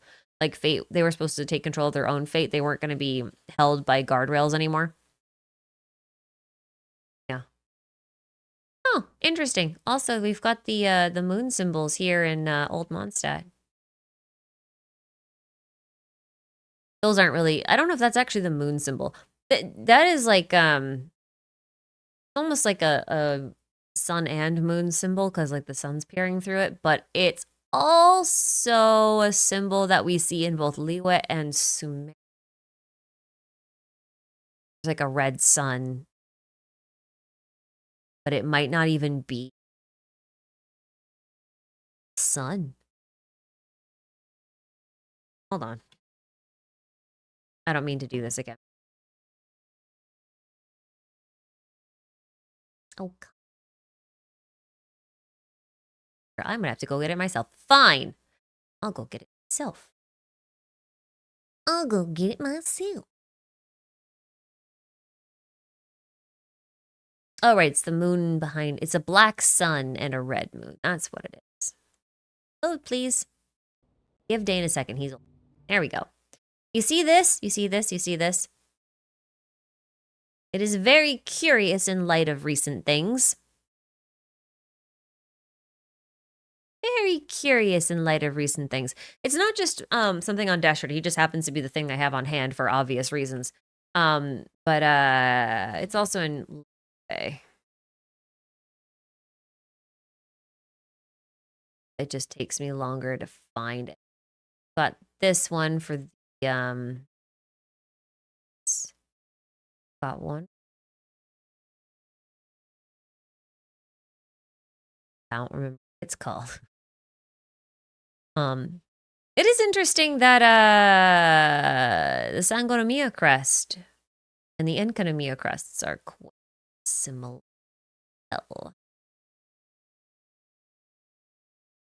I'll find.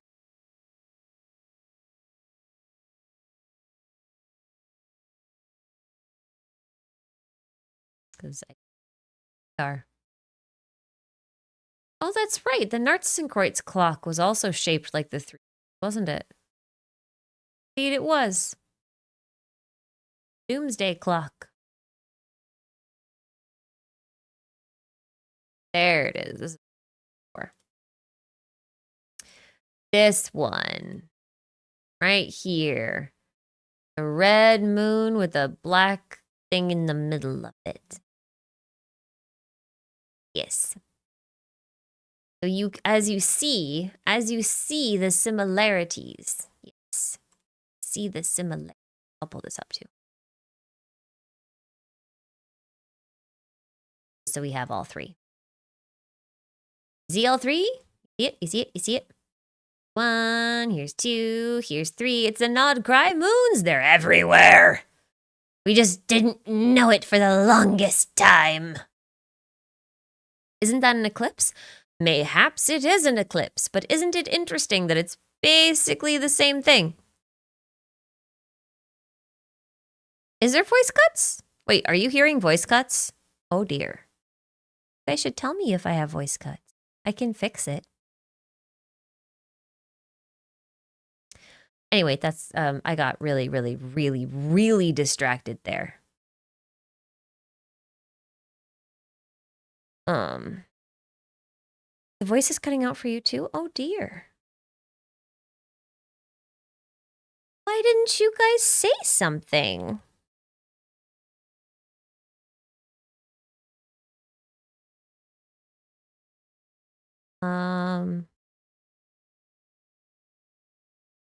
There's some voice cuts, but they're very short. Okay, it's probably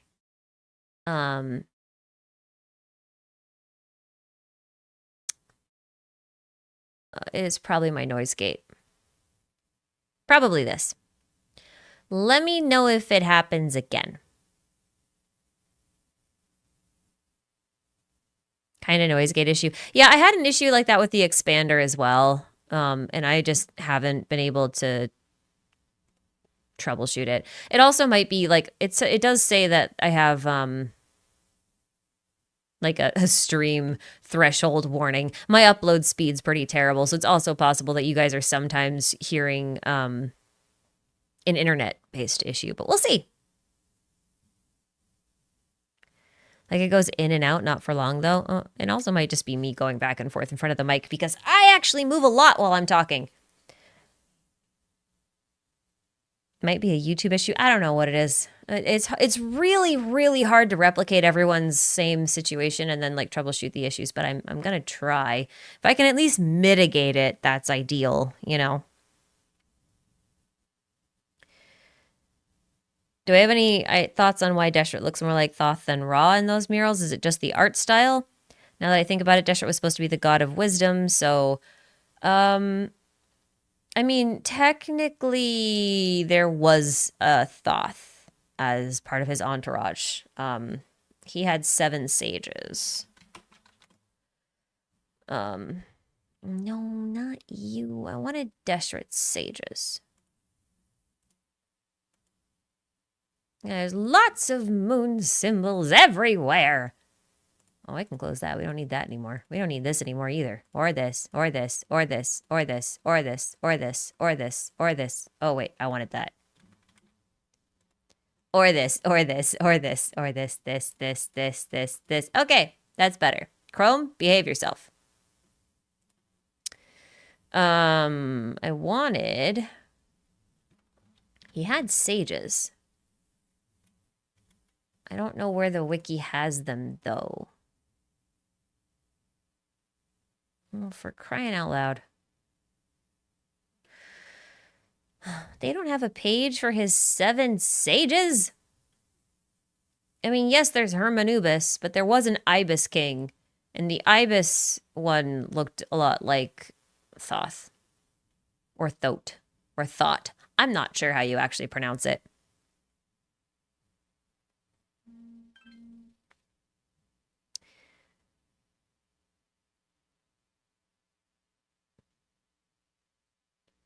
Wasn't it with that event weapon? No, there's a video for it. There is a video for it. Sorry, my phone's going off. I forgot to mute it like a dum-dum. I forgot to mute like a big dummy. There is a video for it. An animated cutscene.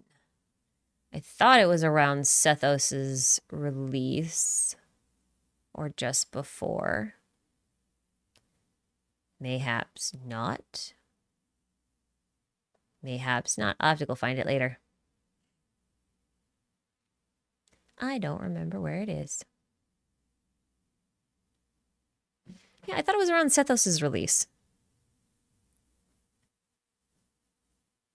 The bow ibis. No, there's a video for it. They had a whole video because it was part of an event. Not even an event, but like...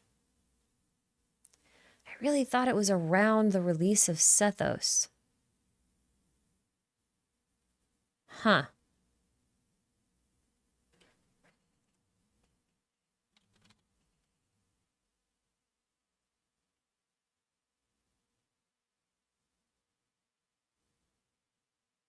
Wasn't the collectedness? I'm going to find it. It's going to bug me now. It's going to bug me now. Oh my God, are you serious? I don't remember what it was from.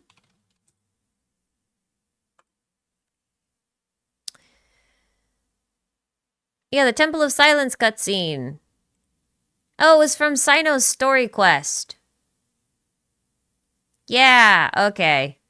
That's why. That's why I can't find it. I don't know whose account this is right now. But yeah, so like in this scene, you can kind of see them all. It's a little blurry, unfortunately. But then again, my upload speed's not great, so I don't know how great the image you're really seeing anyway. There was an Ibis King right here. And then Hermanubis and Bennu, and there was a Sphinx and Sobek, and, you know, what was the last one? I forgot. They might have uploaded this. It's from his story quest. It's not from an event or anything. But yeah, this was after he died. There was one more sage, but it happened to be a Pep, which I thought was really funny. I thought that was super funny. Anyway, the point was I was trying to make is there is a Thote or Thought or Thoth. Not quite sure how to pronounce it for realsies. But there is Hermanubis. Anyway, fun cutscene.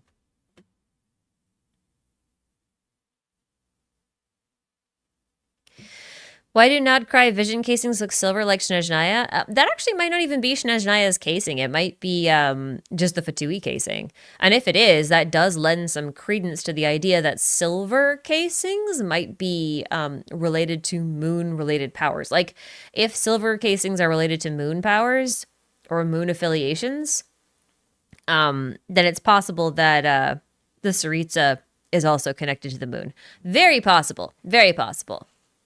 I think it's quite plausible actually, but I think that would be why. As far as why they have their own vision casings, don't ask me that. I straight like vision casing lore. I hate it. I hate it. It's the worst. Absolutely the worst. Absolutely the worst. Like you can't rationalize any part of it. Like if they give us no other piece of lore. But of course, they're going to give us like ton of lore. But They give us no other piece of lore. I swear to God, if they don't give us lore on vision casings, I'm going to lose my mind. Anyway, Lindsay Reynolds, thank you for the super. Did you notice that Alice has a similar design motif as Black Swan, specifically her sleeves and her chest? Coincidence? Does she? Wow, I said that like Da Vinci?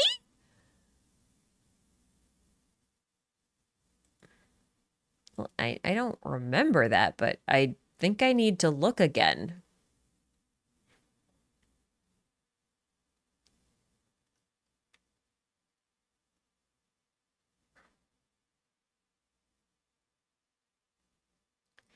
Waiting.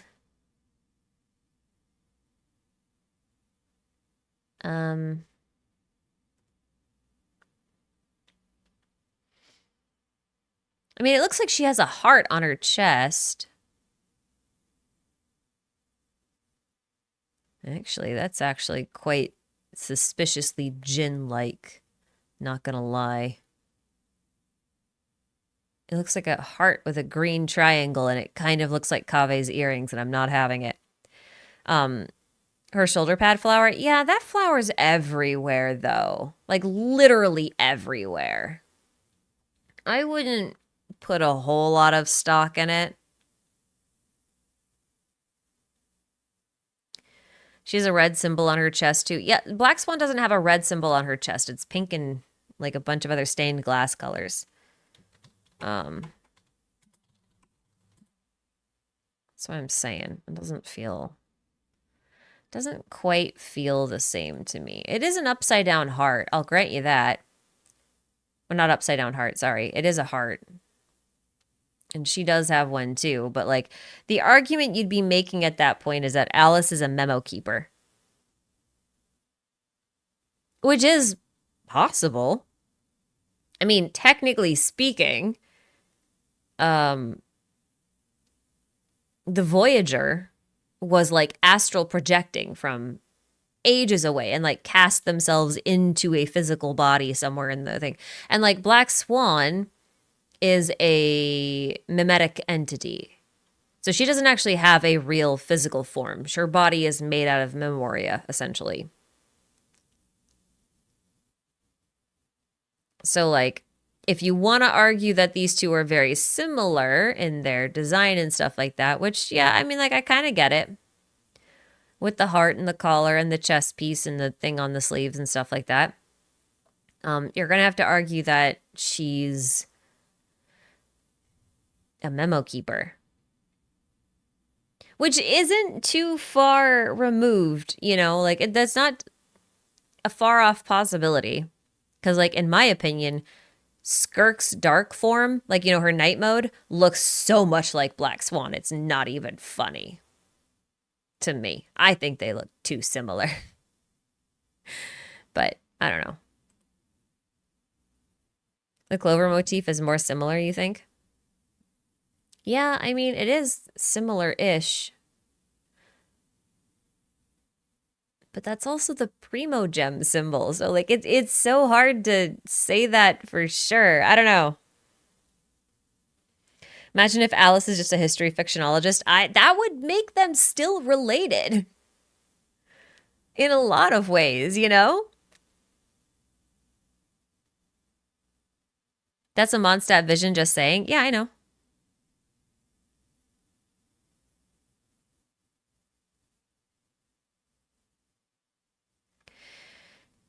It's possible that she has a fake vision, though. Just saying.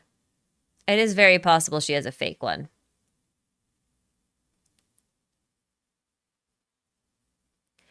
Alice is more akin to Herta. Or, sorry, your Feels Crafting says that Alice is more alike to Herta. I would agree with you on the basis of both witches. And also the basis of Herta does have the ability to project herself into worlds also through her data spirit entity. So like it is plausible either way. I think you can make a case for both, honestly. You feel like she could grant herself one? That would be funny. You wonder if she's both Alice in Wonderland and the Queen of Hearts? That would also be funny.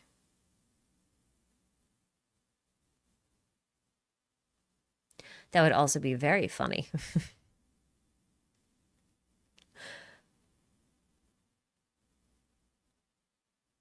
We can do outfit analyses now, huh? For her. That's such a surreal feeling.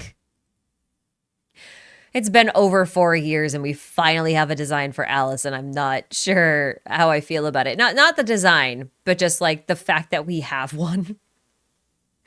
That feels a bit wild to me still. Eldravine, thank you for the super. Owls are birds connected to death, spiritual guidance, and the moon, etc. in several mythologies. That is true. That is very true. It also makes it very odd then that I'm gonna maybe change the way you look at the domain mural forever. Maybe. We'll see. If it'll load. Dane, wake up, please.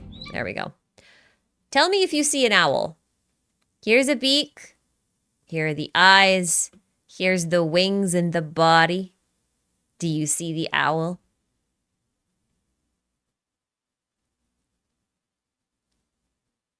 I see an owl.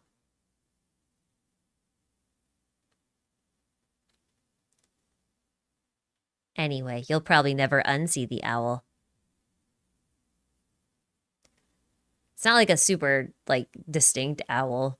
This mural is kind of like you can see whatever you want to see in it. But, like, I still see an owl every time I look at it. And I'm probably going to see an owl forever.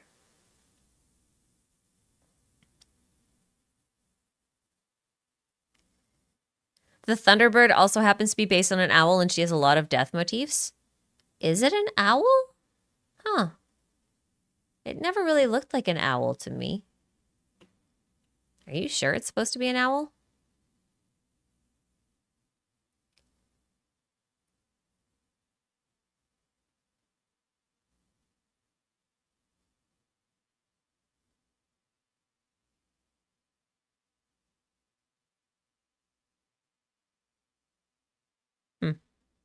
I thought they were, yeah, I also agree. I thought they were more raven-like. They didn't feel very owl-y to me. Do I set it to live chat or top chat? Live chat. But I have to swap back and forth all the time. Or else I lose track of things. Bearded Potato, thank you for the super. Keep it up the good work. I will try. I will do my best. I need to remember how to make short videos again. Charlie Cornford, please give a shout out to my friend Soundwave. I will shout out Soundwave. Shout you right out the chat and then back in again because making someone leave a chat is mean. Hello, Soundwave. Nagisaki20, the HI3 and HSR stories are starting to intersect. Indeed, they are. And I think Hoyo's only going to continue to accelerate them because a memo keeper has met Kiana. And now we have a Scion of the Permanence making an appearance in the main quest. So they're definitely doing their best to tie the worlds together. For better and for worse. Papapada.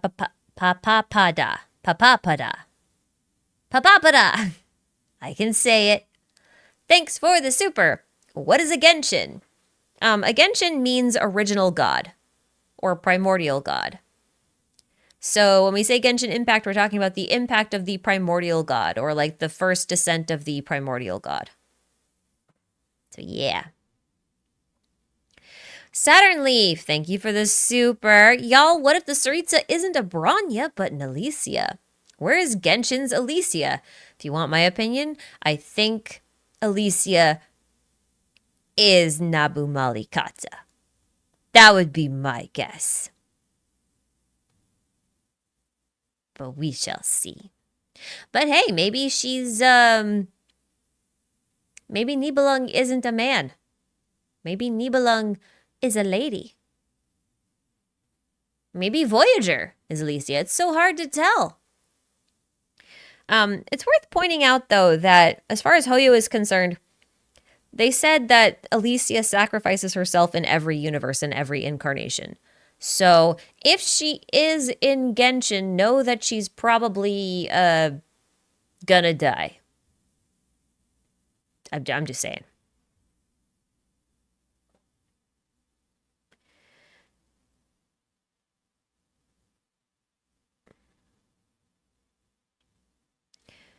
The abyssal creatures in Natlan act sort of like Memory Zone memes that transforms. I don't know why I just thought about that. Yeah, they do.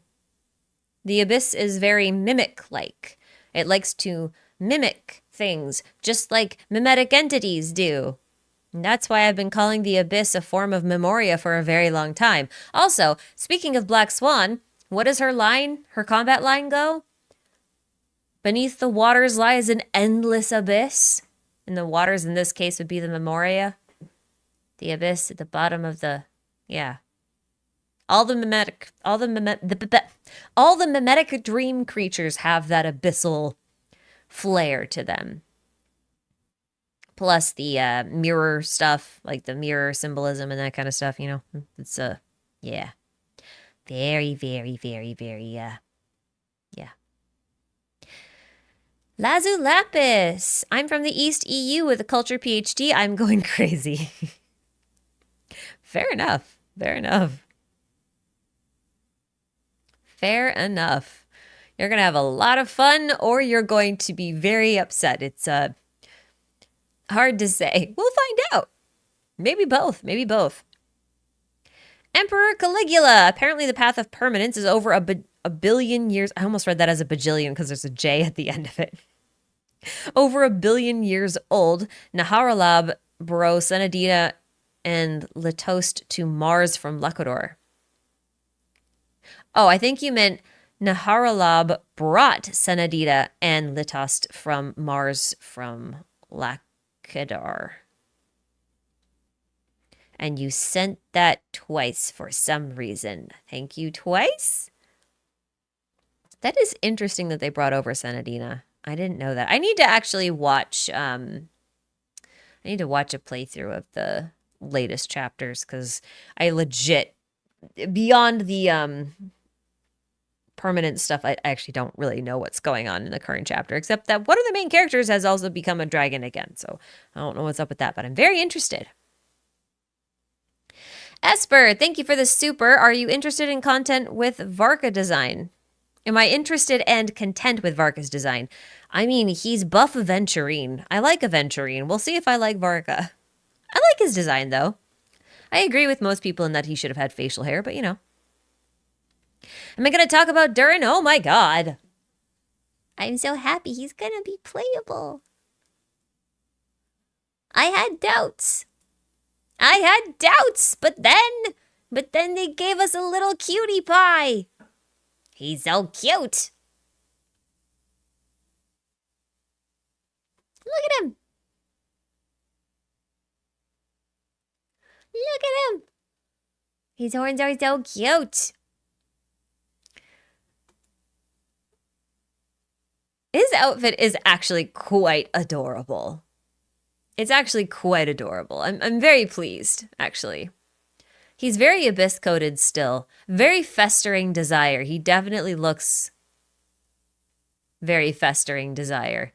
Also, in case anyone didn't notice, take a look at his eyes.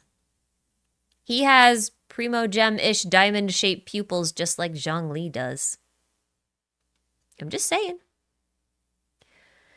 Am I going to pull Scar-related characters? I am pulling Durin.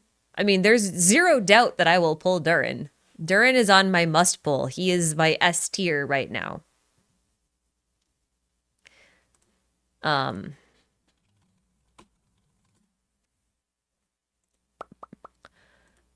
he's very festering desire coded. Like his horns even match the festering desire. It's just very exciting to me. I'm very excited.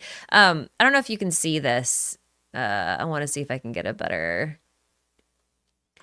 image of it. Probably not. Yeah, you can't really see it, but that's okay. Anyway, the point was he matches his sword. So I hope he can use it as far as lore goes. And I hope they also make it available to people to purchase who missed it, because this was an ages ago weapon. Festering Desire practically spoiled his design. Yeah, I wondered if they were going to go with Festering Desire after we saw Mini Durin. Like, I wasn't 100% sure what they were going to do with it. Also, even the eye has the slit pupil just like Durin does. A little inverted, but yeah. Tap E, Pyro off-field skill begging. I mean, that's basically Mahuika for the most part, but without the on-field DPS capabilities. He is Pyro, though. You can see his vision in... You can see his vision a little bit. Oh, he's got this little tail. He's so cute. Look at the little cutie. Yeah, it looks like he's Pyro. I don't know if there's a better shot of it or not. I don't think there is. Oh, it might be in the shorts. Oh my god, we still have so much to talk about. I need to wrap it up too, so I might just ignore a couple of things. We obviously have not talked about anything. We haven't even talked about Inefa. That hasn't happened yet. He's so cute. Oh, I guess you can't see it in that one. Never mind. You can kind of see the little red vision on his back in the trailer, but I don't think my internet has a high enough quality for you guys to be able to see it, unfortunately. But he's very cute. Very cute. Okay. I need to talk about other things. I do. I need to talk about other things. It needs to happen. You wanted to see him get a vision like Wanderer? I mean, we still might. We don't know when this thing takes place. That's the thing. Like, you guys remember how the Natlan preview thing doesn't really take place at the beginning of Natlan? Right? You guys remember that, right? We don't know when these shorts and little things take place. So, like... Anyway, Nefer. I want to research Nefer a little bit more. I've definitely seen people suggest that she is very Apep coded, and I do agree with that. She does have the wedget eye. Nefertiti, yeah. Nefer or Nefertiti. She's probably referencing Nefertiti, but I'm pretty sure she's also referencing Wedget, which is a winged serpent. So the way I see it, I personally think she's probably a djinn. I think she's a djinn. I really do. Or descended from a djinn. The reason being is because she has, like, if you look at her back ribbons here, she has the sort of computer-y looking patterns, like the circuit board patterns on them. And the djinn were also very mechanically affiliated. Like, you could put the souls of a djinn into a machine and have it, you know, run. That was kind of a thing. Also, the djinn were descended from the Seelies. Well, one Seelie in particular. So the fact that she has wings on the back of her head and kind of has these sort of semi-robotic pointed ears also makes me think that she's djinn-esque. So I wouldn't be surprised if she might be Shirin or another,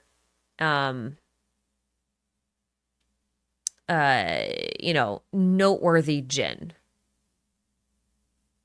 That's kind of what I'm thinking. So if we get some desert lore from her, I'm very excited about it. Did we talk about Sandroni? No, we're going to do that in a minute. Don't worry. I'm going to do it before we leave.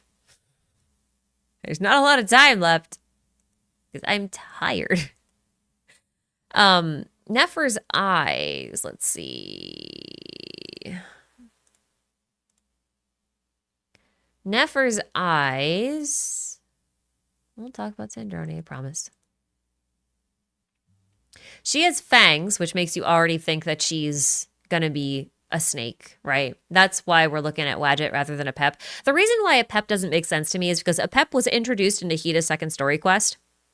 And she was also very bitter towards humanity. So I have a really hard time imagining that they're gonna like put an avatar for a pep in the main quest without making Nahida's second story quest required.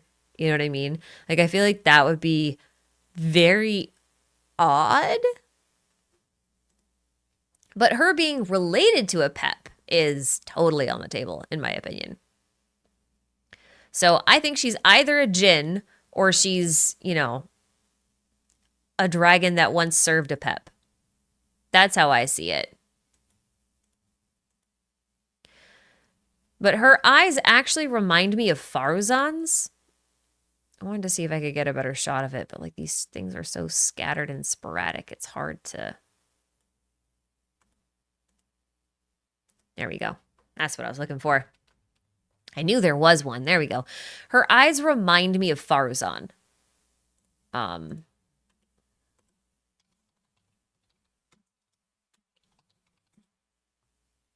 Like just straight up.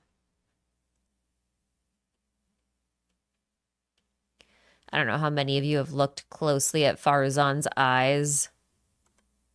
That's all we'll do. See, she has the upside down triangles and they're also mismatched, which is not the case over here, but you know. It's just similar-ish. They have similar vibes. Do we talk about leaks here? No, we do not. We respect the people who do not want to participate in the leak side of things. Lots of triangles in the desert. Yes, exactly. But I mean, like, it's no secret she's from Sumeru. I'm just thinking she's either a djinn or she's a subordinate of a pep. That is my my take on her. But I definitely subscribe to the idea that she's related to Wadjet specifically. So I am quite excited to learn about her because it means that I get more desert lore. Yeah. Wadjet's kind of interesting because she is related to the god Ra, which is another reason why I think she might be a djinn. But then again, a pep was one of Deshret's sages at one point. So, like, it still wouldn't be too far-fetched for her to be a part of Deshret's court, but also related to a pep. Just saying. So, very curious, very curious, very curious. Her being related to a pep would mean we'd have a playable Weenut before the Tsaritsa. Stranger things have happened. Are there any no Wadjet in Genshin? Yeah, there was a Wadjet. Hold on. I'll show you. Here's why I think it's spelt a little differently. Oh, I definitely spelled that wrong.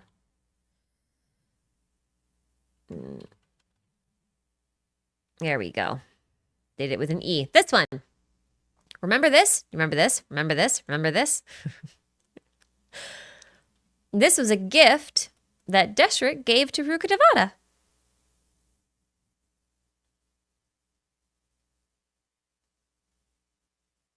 Yeah.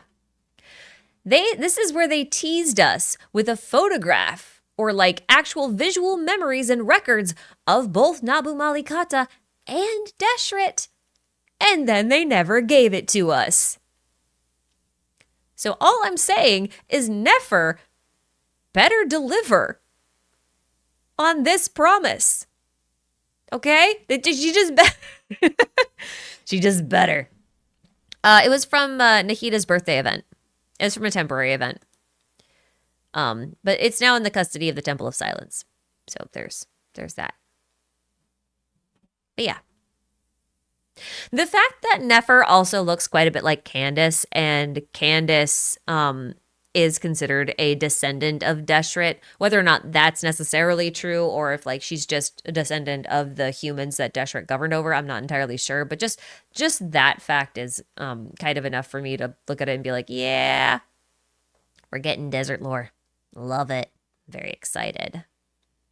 Very excited. I think a lot of people don't remember this event because half of them weren't voiced because it was, I if I remember correctly, fairly early on in the voice actor strike. And I think a lot of people are having a hard time following quests because they weren't voiced. So I'm very excited. In fact, she's a storyteller, like a record keeper, because she's the one who was telling that story in the beginning about the dragons and stuff like that. Another reason why I think she's likely a Wedget serpent related to a Pep, or maybe a Jinn. Either way, she would have that deep lore history to talk about. Very excited with that. Very excited with that.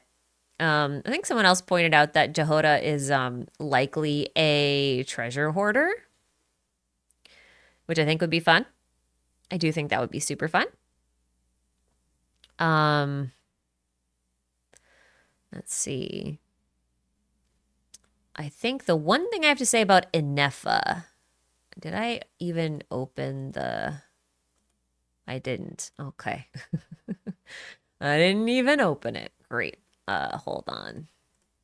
Well, that's not what I wanted. What? Why are you like this? Okay. It'll be like that, I guess. This one.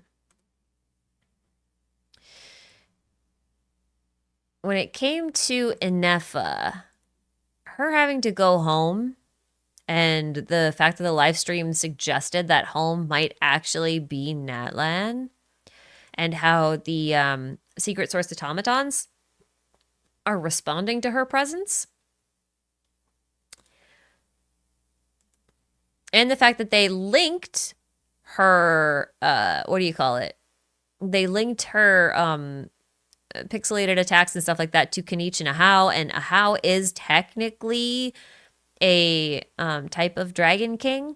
And then we had this whole scene where she's like struggling with her memories and whatnot, and then it turns into... Is she gonna do it? Is she gonna do it? Oh, it's like way back in here, that's why. Because she's glitching out. But then she glitches out so hard that she gains wings. Like dragon wings. So I'm thinking that she might be... do you guys remember Ishlel? You guys remember Ishlel? Did you guys do the Ochkanatlan quest? Did you do this? This dragon deity? She had like a literal, almost computer-like core inside of her. That was like her consciousness or her heart or whatever. But like for me, I'm like, well, if she has a Natlan core in her and it's connected to the ancient dragons, then like what if she's one of these? That would make sense to me. A dragon being put into a human-shaped robot body with like wiped memories, that sounds pretty sick. Line in the trailer hinting at Lianka's mother surviving. Yeah. Shoot. Was Lianka the one with the ankles? Oh, I forget. Yeah. Okay. There it is. This one. That's what I thought. Wait, not the ankles, but like the one that was taken in by a dragon. Yes. Okay, so there was 13 sovereign lords. These are different from dragon sovereigns. The elemental dragon sovereigns are different from the 13 sovereign lords. These are like a ruling parliamentary class, almost, for lack of a better term. But essentially, Inefa could have inherited this core, which would be kind of wild. The dragons need better names. This is a very long name. I'll give you that. I don't think I can pronounce this without being insulting, honestly. So I'm not going to try, at least not live. Yeah.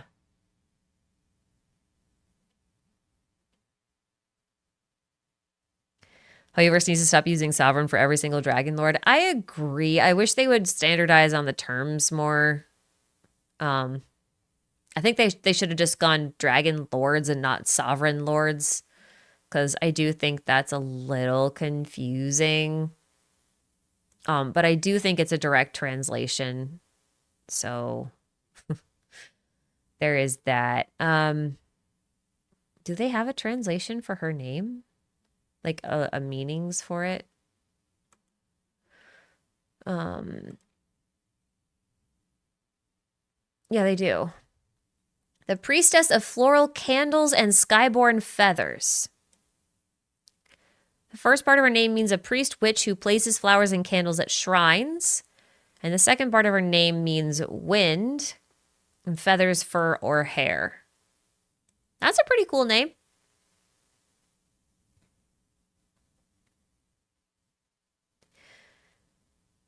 Mexican person here, the names are pretty difficult even for us. I don't blame you. I'm trying to do them justice. I'm trying. We'll do the best we can. The Flower Feather clan is probably because it's closest to Ochcanatlan, right?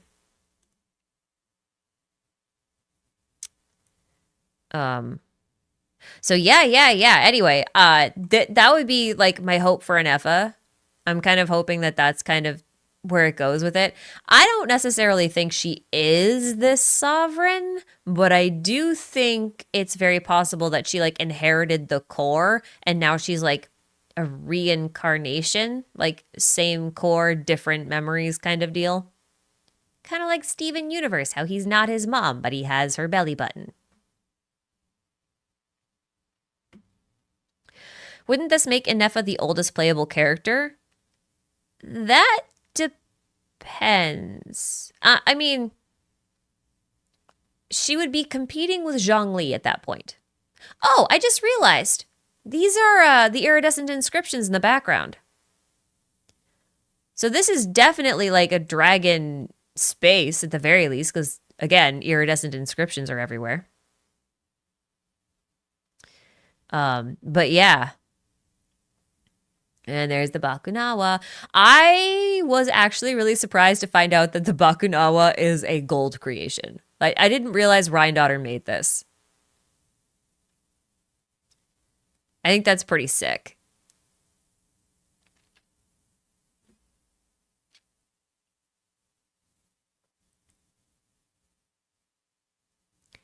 It's possible that the core is not but not the body itself. Like her body is made out of like all parts from all different things. So, you know, there's that.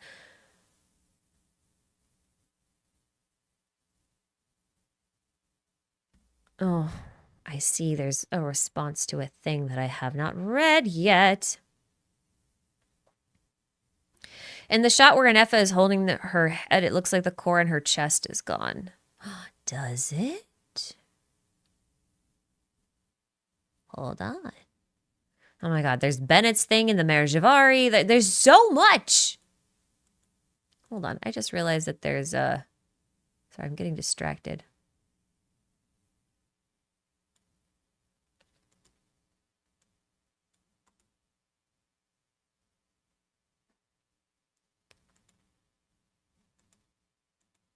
Oh, how do you see the core in her chest? I didn't see the core in her chest.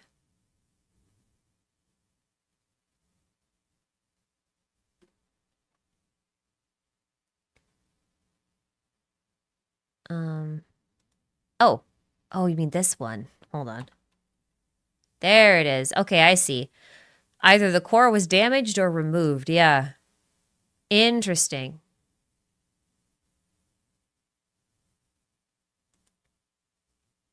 Oh, yeah, because that is a secret source mechanism right there. You're right, it is damaged. Good catch. Good catch. Very good catch. So it could imply then that her power source is actually a secondary consciousness then, right? Because like if it's being removed from her, then Ineffa may have like her own mind and memory core, but this is like her power core. So she's got a brain and then she's got a heart. And the heart belongs to the dragon and it's like fighting against her in this scene over here. Because that'd be kind of sick because all of this falling stuff here, the way it's glittering, and then the later scenes where you see the iridescent inscriptions in the background, I wonder if it's like Matrix style raining code, but the code is the iridescent inscriptions. You know what I mean?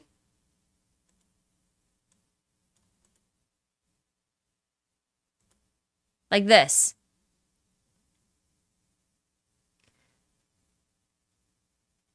I get a better shot of it at like 2 seconds before where I am. Oh yeah, you're right. There it is. That's a much better shot. You're right. Interesting. Very interesting.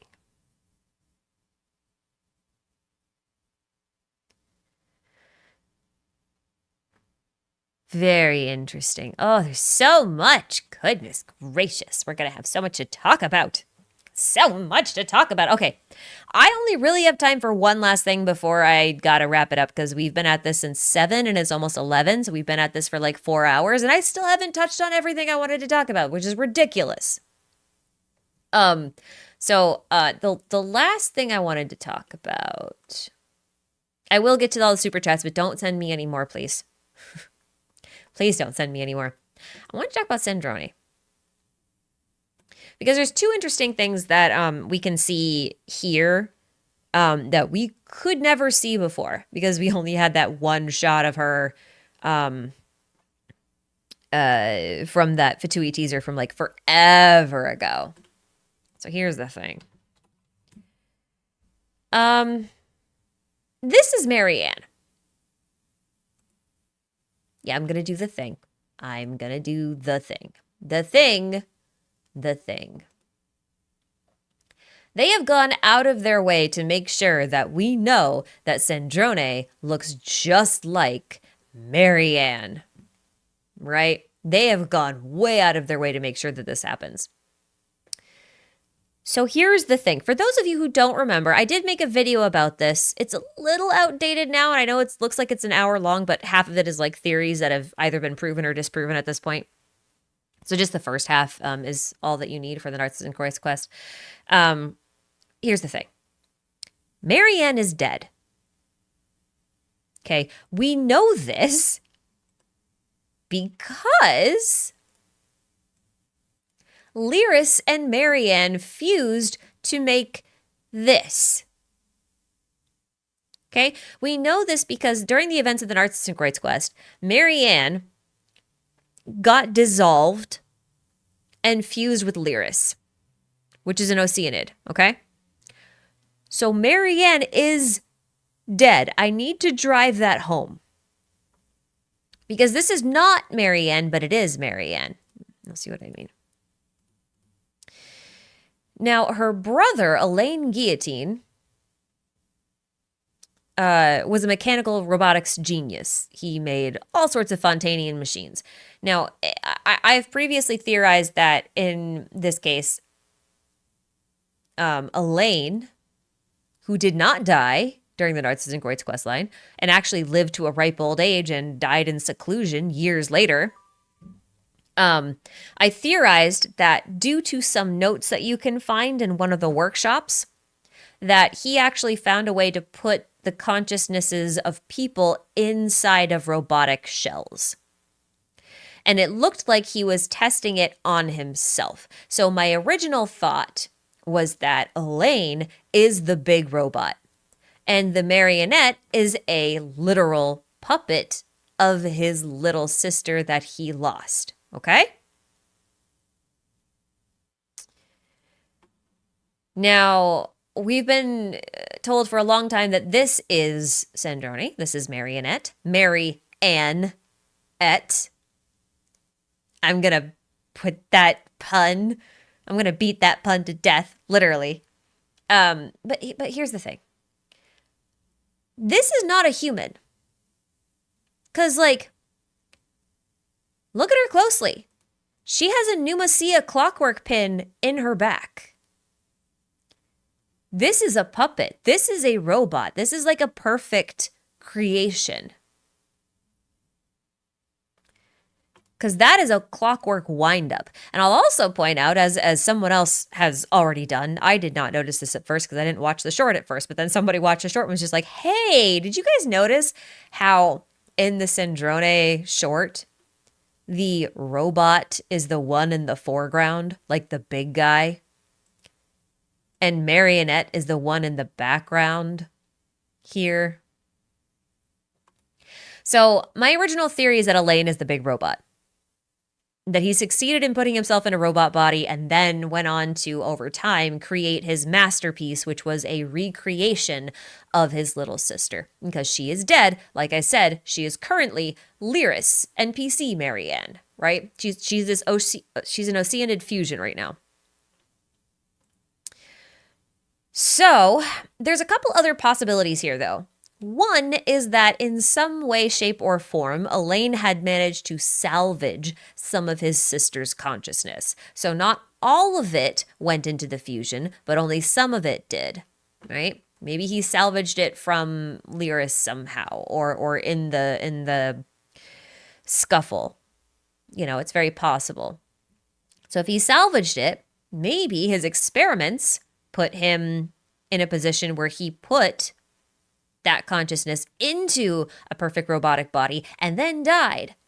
And then Marionette here, in order to avenge her brother, decided to study all of his works and become a master engineer on her own, and then created the big guy as sort of like a pseudo replacement or to honor her brother or something like that.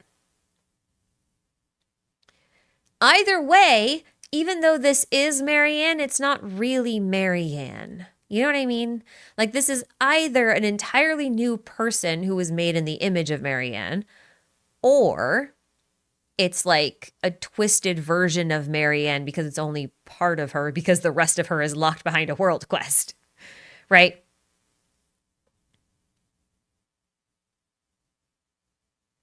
Watch both their head movements as they talk in the trailer. They sync up. How is it possible Elaine is still alive today? Elaine is not Conria. He doesn't need to be Conria. I don't. Do I have to go find? Are you really gonna make me go find this? Oh, actually, it's probably faster if I find it in here, huh? I think I actually saved a clip.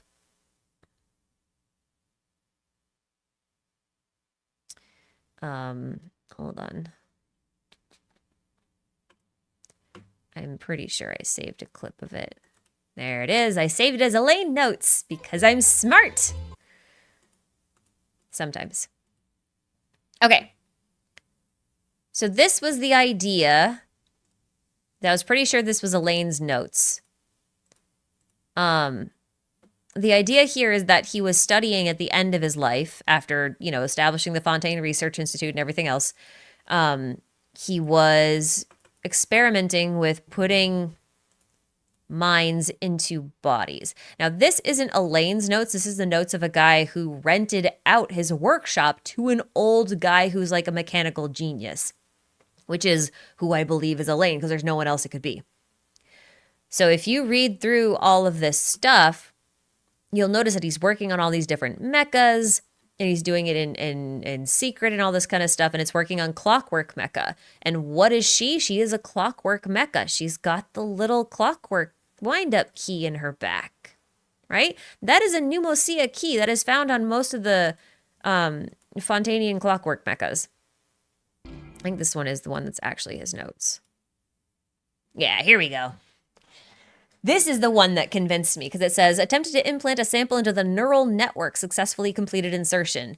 Attempted to alter sample's behavior patterns using many different methods, including all attempts ended in failure, etc., etc. You can see he's actually going through and working on developing neural networks and implanting samples into a neural network. So the way I see it, he was either attempting to put himself in there or trying to put her in there, or maybe both. Because it says, still unable to follow complex commands. So when we say that that Elaine is still alive or whatever, it's very possible he was just salvaging parts from Conrian robotics and then he put himself in one. He doesn't need to be Conrian to reuse the robots. I mean, Guizhong and Liwei used to experiment with those robots all the time. She's not Conrian. So yeah. I think it's a fascinating idea. But yeah, like if you look, someone else did mention, they do sync up fairly well. And if she's a marionette, that means she has to be puppeted by a puppet master. You know what I mean? Also worth noting,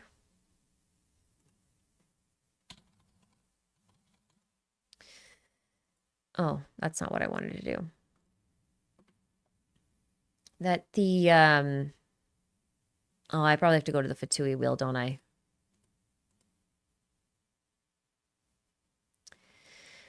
Being extremely passionate about her research is very much in line with how Elaine behaves. This is what he was like in life. He was so engrossed in his work, he never really showed himself in public unless he had to.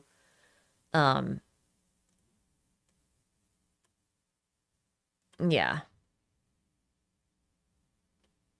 Also, the fact here that every time Sindrone sees Tartaglia, she looks like she wants to murder him, makes so much sense, because the whole reason why the Narzenskreuz stuff happened and the reason why Marianne died had to do with what Renee was researching. And Renee was researching the rising sea levels, which were also connected in some ways to the narwhal, right? And the narwhal is connected to Tartaglia and his master. So like, this would make so much sense that she'd want to murder him every time she sees him. Especially if she's Elaine, you know, well, if the big guy is Elaine, because like Tartaglia is related to the reason why his sister died. No, I wanted to look at the they haven't put the, oh, come on. Most of these we can actually attribute now. I think it's silly that they're not, but whatever. I guess they're waiting for confirmation. It's fine. Oops.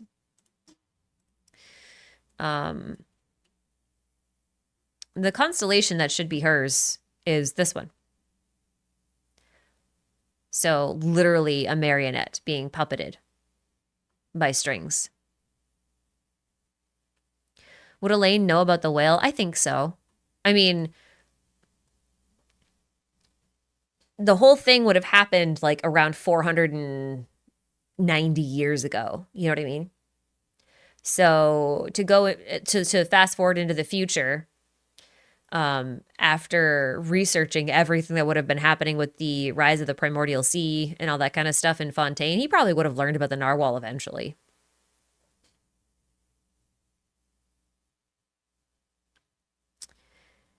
So yeah. He always thought it was just Marianne's soul in the machine. I think an FM may show us how it could work. I would normally agree with you, except that this is Marianne. That's the thing. This is Marianne. This is what is left of Marianne Guillotine. This is all that was left of her. So the only thing Elaine would have had to work with, if Sandrone really is truly Marianne and not just a replica of her, the only thing Elaine would have had to work with is a very small fragment of her consciousness, because the rest of it fused with Lyris. Like, this is her. So, I don't think Inefa is technically a teaser for Sandrone.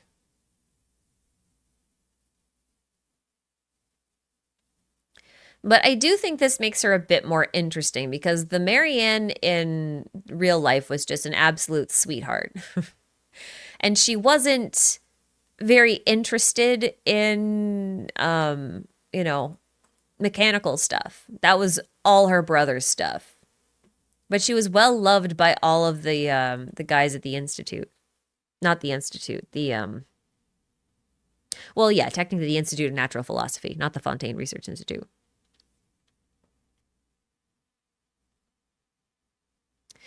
So anyway, it could go a bunch of different ways, but I just want to point out, like, the main thing I wanted to point out here is that this is not a human. This is a clockwork wind-up doll. That's the main thing I wanted to point out. Because that's literally like the Coppelia key.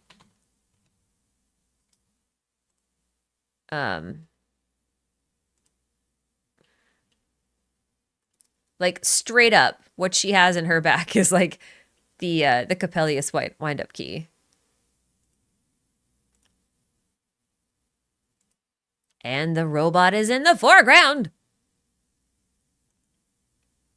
And Elaine was a mechanical genius, so the fact that this is being built in the background, this might not be a Dottore thing. This could be a Sandrone thing. This could be an Elaine Guillotine original, you know? I think it's very possible. I do think that it's very possible that Sandrone becomes playable as the female. And the reason I say that is because when we talk about robots, usually the story that they go with robots, if they want to humanize them, is to quite literally humanize them by having them discover their own identity.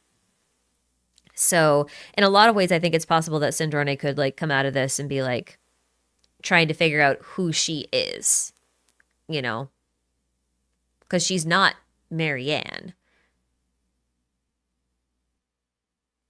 So I think they could make her playable.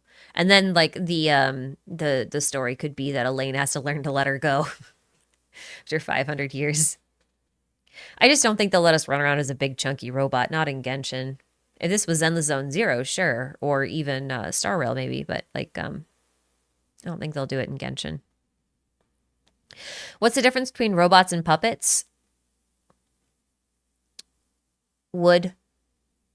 I mean, I say that kind of facetiously, but honest to God, like the only real difference that we really know of between like Wanderer and Sandrone's construction is that Sandrone should be made of mechanical metal parts, and Wanderer was carved from wood. So he's literally a wooden puppet, like a Kokeshi doll, whereas she's a clockwork toy. Oh, you thought I said wood as in like what? No, wood as in like lumber. That's funny. That's actually really funny. Sorry. Okay. I'm wrapping up, guys. I'm wrapping up. We'll do another stream soon enough. I promise. I know it's been a while. Things have calmed down a bit for me. I do see supers. So I'm gonna finish the supers, and then we're gonna call it a night. Okay. There's still tons to talk about. I'm sure.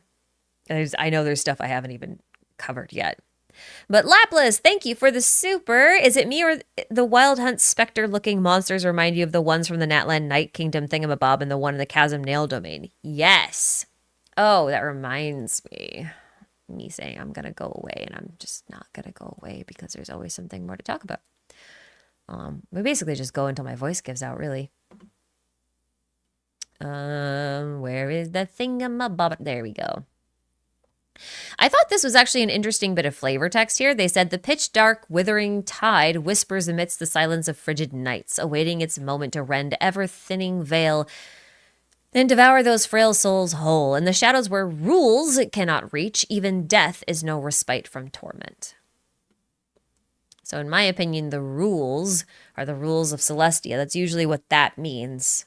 The rules imposed by the heavenly principles. So even the concept of death doesn't matter here. And I think what we find is the further we go down, wow, that's how you know it's time for me to go. The further we go underground, the less the rules apply. Time and space become a bit wibbly wobbly.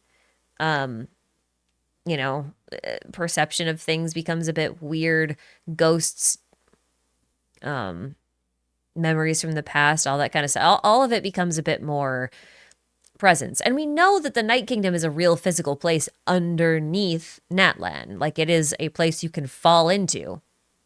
Like in Ochkanatlan, if you actually finish the whole quest, you will fall down a very, very long hole and land in the Night Kingdom.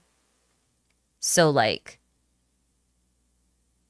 the Night Kingdom is probably just as far down as the chasm is. And I would assume that the Wild Hunt is just like the underground coming above ground. That's what it feels like to me. Excuse me, sorry.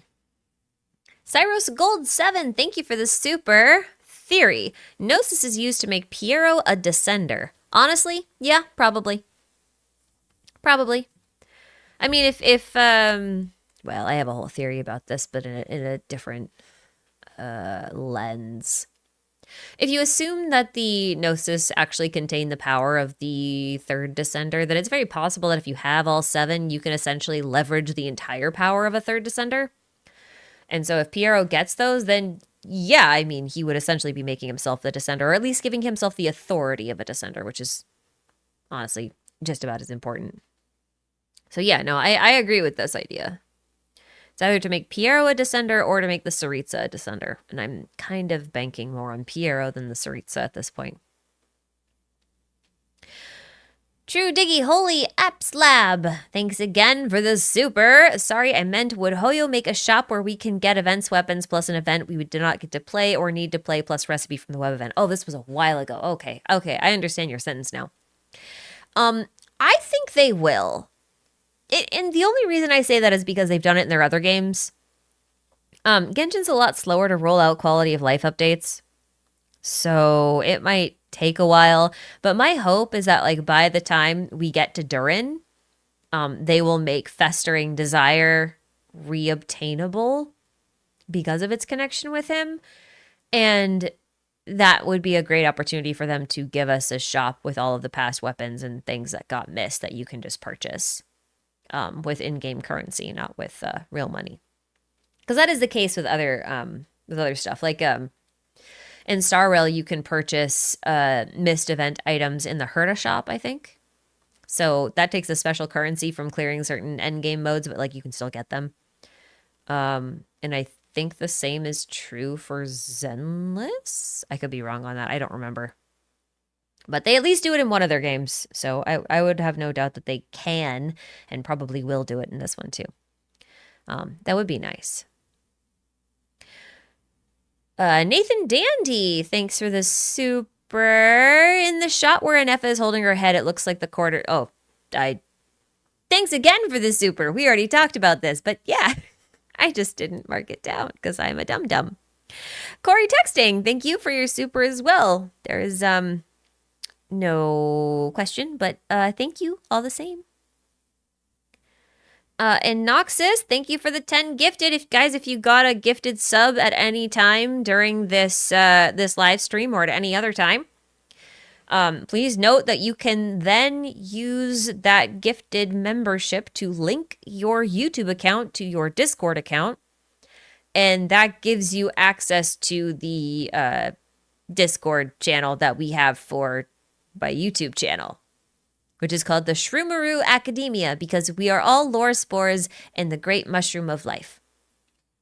That's a terrible, terrible metaphor, but that's okay. We do lots of fun stuff there.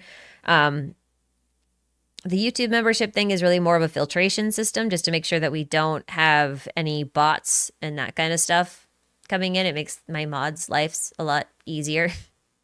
So like once you have a membership, and you get into the Discord, you don't ever have to resubscribe. It's like a forever thing. So just know that you can do that. I will also just add a small caveat that sometimes it takes a couple of hours for YouTube and Discord to like agree that the membership has taken place. So, you know, maybe give it a night and then give it a shot. But yeah, also make sure to say thank you if you got one.